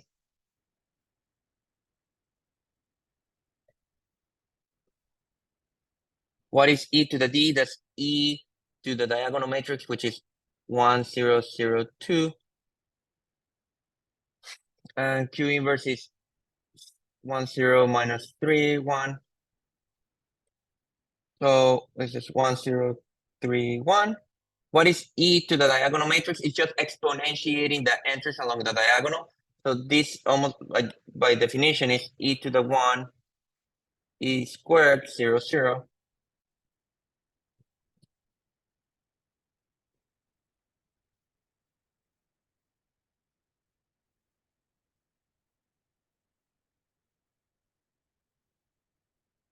So you get ones. I mean, yeah, that's all that you need to do. And then do you do this product? This is, I mean, you can multiply these two matrices first together. And so you get e, then you get 3e squared, and then you get 0e squared, and then you get 1, 0 minus 3, 1.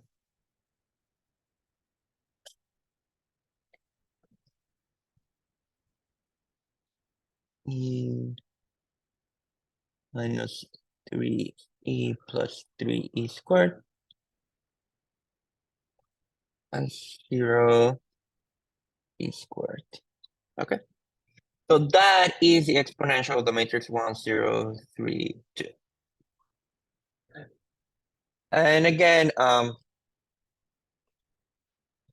it should be kind of weird or surprising that you can even do that. I will try to, I think there's like some useful videos that show why the exponential of a matrix is a convenient thing to have. But it just gives you like a sense of like the power of diagonalizable matrices, because it just allows you to compute in different ways these quantities. I always have on the final exam a problem, which is just finding the exponential of a 2 by 2 matrix. So this will be it's definitely something I'll ask you. But it is the matrix will be diagonalizable, so it will be kind of doing the same that we just did here. But it is like a very classic problem, and it's a nice application of the eigenvalues and eigenvectors. Okay. But yeah, so I think this is kind of all that I wanted to say for today. So again, tomorrow, Monday we have the exam, and then Tuesday I'll start something else involving that product.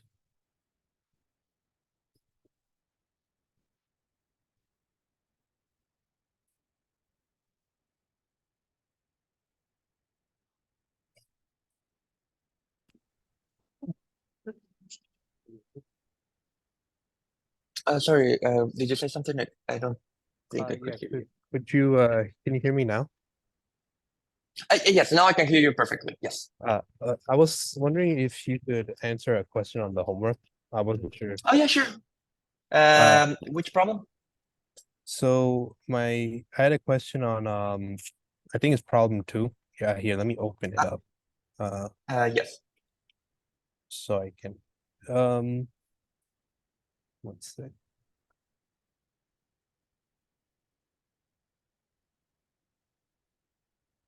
Yes, so for problem 2, we have the for the second part, we have the proving if it's a vector space. Oh, whether it is a vector space or not, because it could not be in. There's an option that it might not be a vector space. Yeah. Right. Let me check. So what? Yeah, I think I know which one you're talking about. Let me just see if I can find the. Right. Like. So I was wondering, Mhm.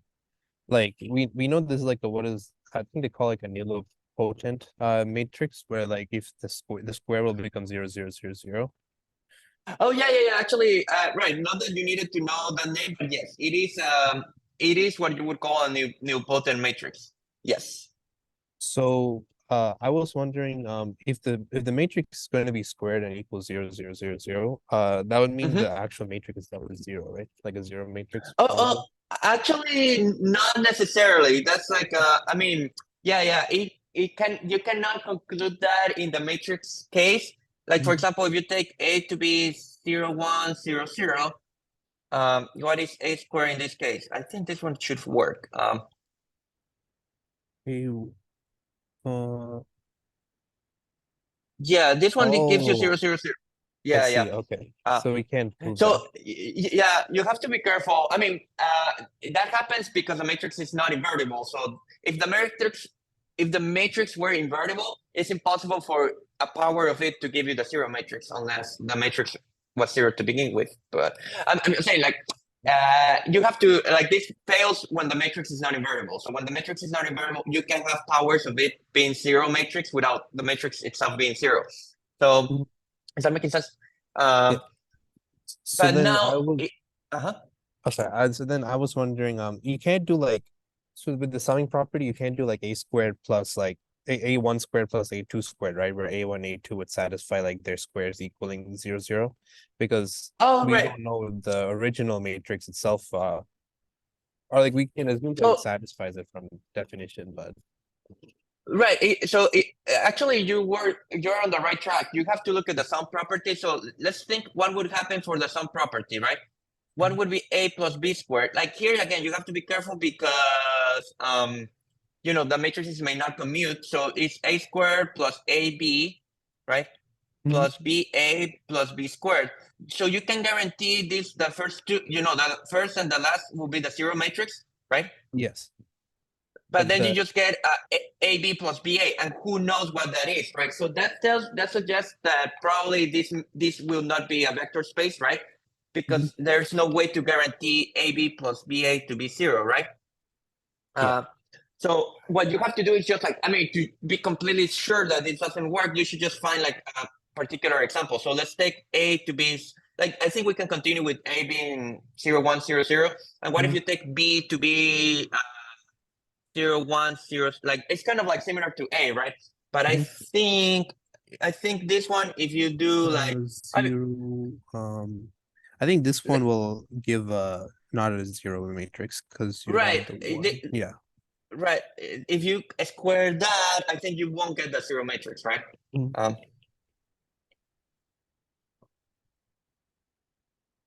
if And I'm not and mistaken. then for the rescaling property, we would check like C can be anything, right? Can even be negative. Right, the rescaling property will be fine, but Because if you have a matrix that squares to 0 and you rescale it, it just gets c squared times a squared, and that still continues to be 0, right? But like in general, because I'm talking about like for the prior question, like the part A. Oh, right. For the C part can A, be anything, right? Yeah, and so that's part A fails because of a negative, right? So in part A, you can you needed y to be greater or equal to x, right? Mhm. So for example, a vector that's in here is 1, 2, right? Uh-huh. But then if you multiply it by -1, right? As you were saying, that's like -1, -2. It breaks the And case, that one yeah. is no longer in V, right? So the first part A, it was not a vector space because the rescaling failed, and part B is not a vector space because the sum fails.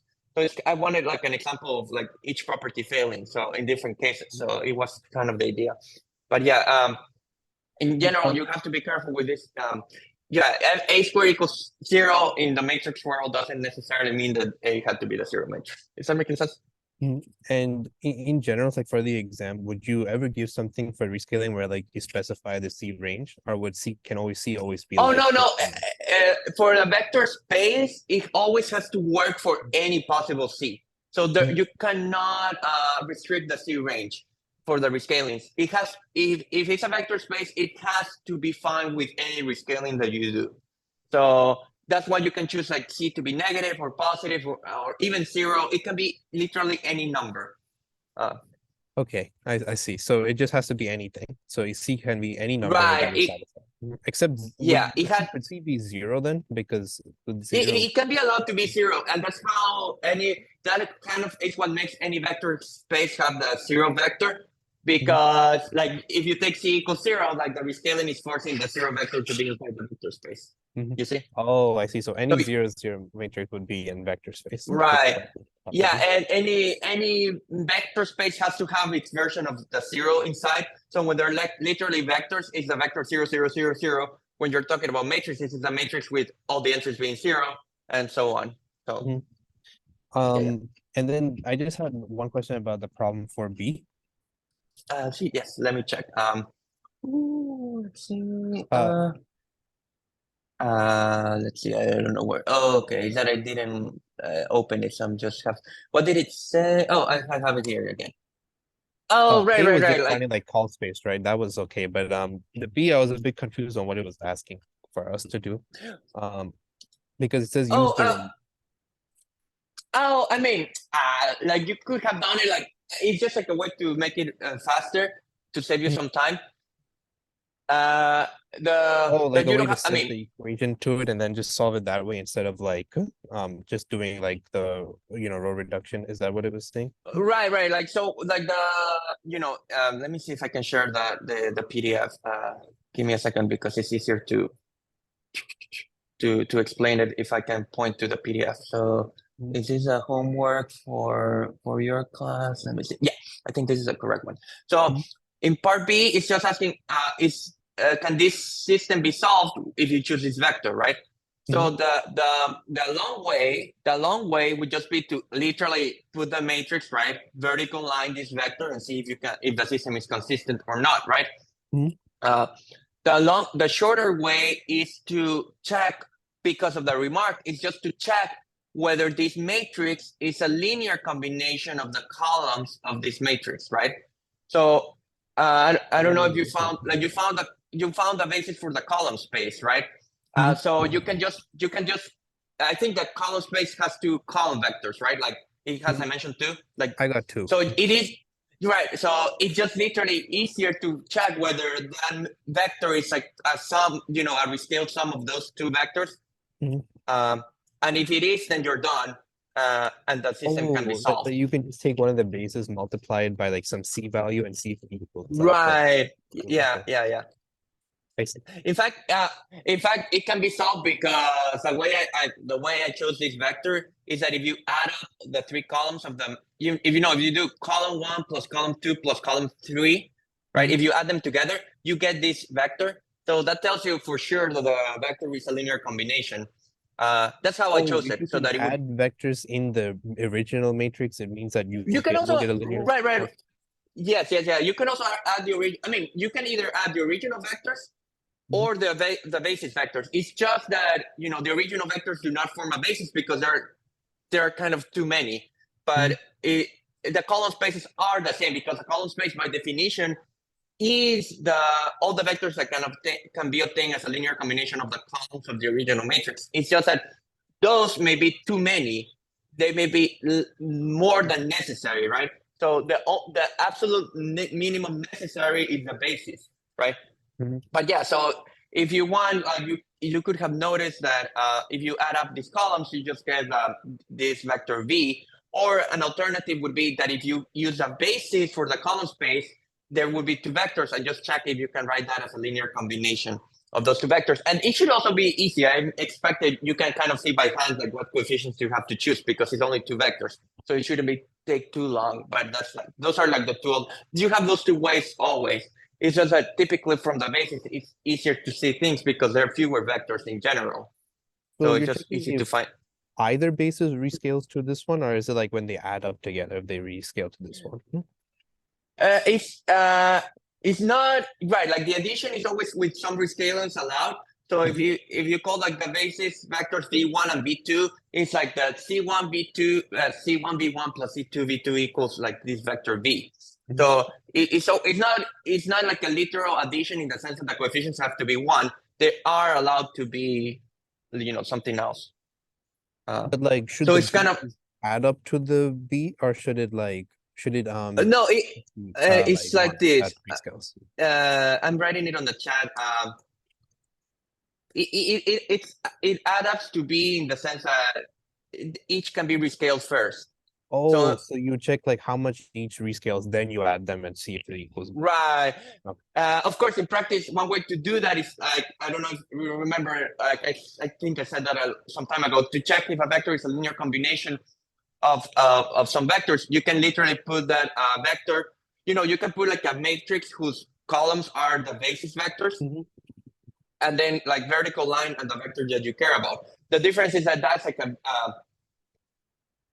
the difference with that is that since you only have two basis vectors, then there are only two columns, right? Like the matrix is a little bit smaller.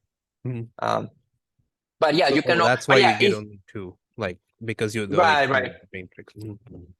Yes, yeah. But it's always like it is a linear combination. I mean, we do not care in this course kind of like about like literal sums. We care like about rescaled sums. So everything that we do involving sums is always like a rescaled sum. So you are always allowed first to multiply each vector by the number that you care about. I see. Is that making sense? Yeah. Otherwise, like it's too much to ask to be like a literal sum.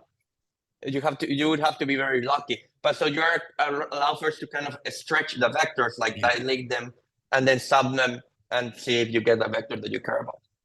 So my wondering is, could the C1 and C2 could be any value, right? So is there not like one correct C1, C2? It could be any version. Well, so sometimes like first C1 and C2 could be positive, they could be negative, they could be zero. All of those cases are allowed. Sometimes it is true that there's in certain situations there's only that's actually the case of the cute thing about having a basis. When you have a basis, there's only one choice for C1 and C2 that work. Oh, okay. That's what makes a basis also useful. If you started like if you just ask whether this vector v is a linear combination of these three columns, right? The original columns of the matrix, then there will be infinite many solutions that work. If it works, it would work in general for infinite many solutions. The cool thing about the basis is that the decomposition of a vector in terms of a basis is unique. But if we do from like the full matrix, if we try to do it, we wouldn't be able from the full matrix, you won't find a unique solution, correct? Yeah. But from the basis vectors, you will find a unique solution. Okay. Is that making sense? That makes sense. And for the column space of A, I was wondering, we could transpose the bases at the end and then check, or we could just find the rows or the columns, right, and then just do it that way. So for the column space of A, the way I taught it in class, there are different ways to do it, but the way I taught it in class is you transpose it so that you're working with rows and do the row operations there, right? Oh, and then And just then get the whatever, rows. right? And then whatever non-zero rows you found, you can turn them back into columns so that they look like columns, right? That's more of for aesthetic purposes, but it's kind of psychologically useful. So, but yeah, it's kind of like we kind of transpose in the middle and then untranspose, like detranspose at the end to get back to the columns. There is a way Yeah. to like first do the row and then transpose to a column, right? If I'm not mistaken. Yeah, there is something in the book. I mean, yeah, there's like another way is like you kind of just work with the matrix A directly, and then you see like the non-zero pivots of the matrix. I mean, it's a little bit yeah, you can also do it that way, but I found it like it is fine, but it's kind of less natural, I feel, to the problem. So yeah, but the matrix, like the book just give an alternative way to do it. But Will you ever give us like to find both in a problem? no, you will always like first like if for a given matrix I would either I won't ask simultaneously for the row or the column space. Like I mean for both of them at the same time. I would just only ask for one. So and yeah, like both methods work, but so I'm not saying that you cannot use this other method. It's just more like I find it like then you have to explain why that method works. It's less clear why that would work. So. But yeah, you can use both. But in practice, yeah. If I'm working with a matrix, I'll just care. I typically would just care about like either you find the null space or the row space or the column space. And then like maybe I want nullity and rank. right, yeah, but I wouldn't ask for you to find all of them simultaneously for a same given matrix, right? Like that's actually like 2 or 3 problems in like hidden in like a single problem. So it's like Okay. I think of that. I think of them as separate problems, So yeah, Thank you. is that yeah, sure, no problem. Have a nice day. You too.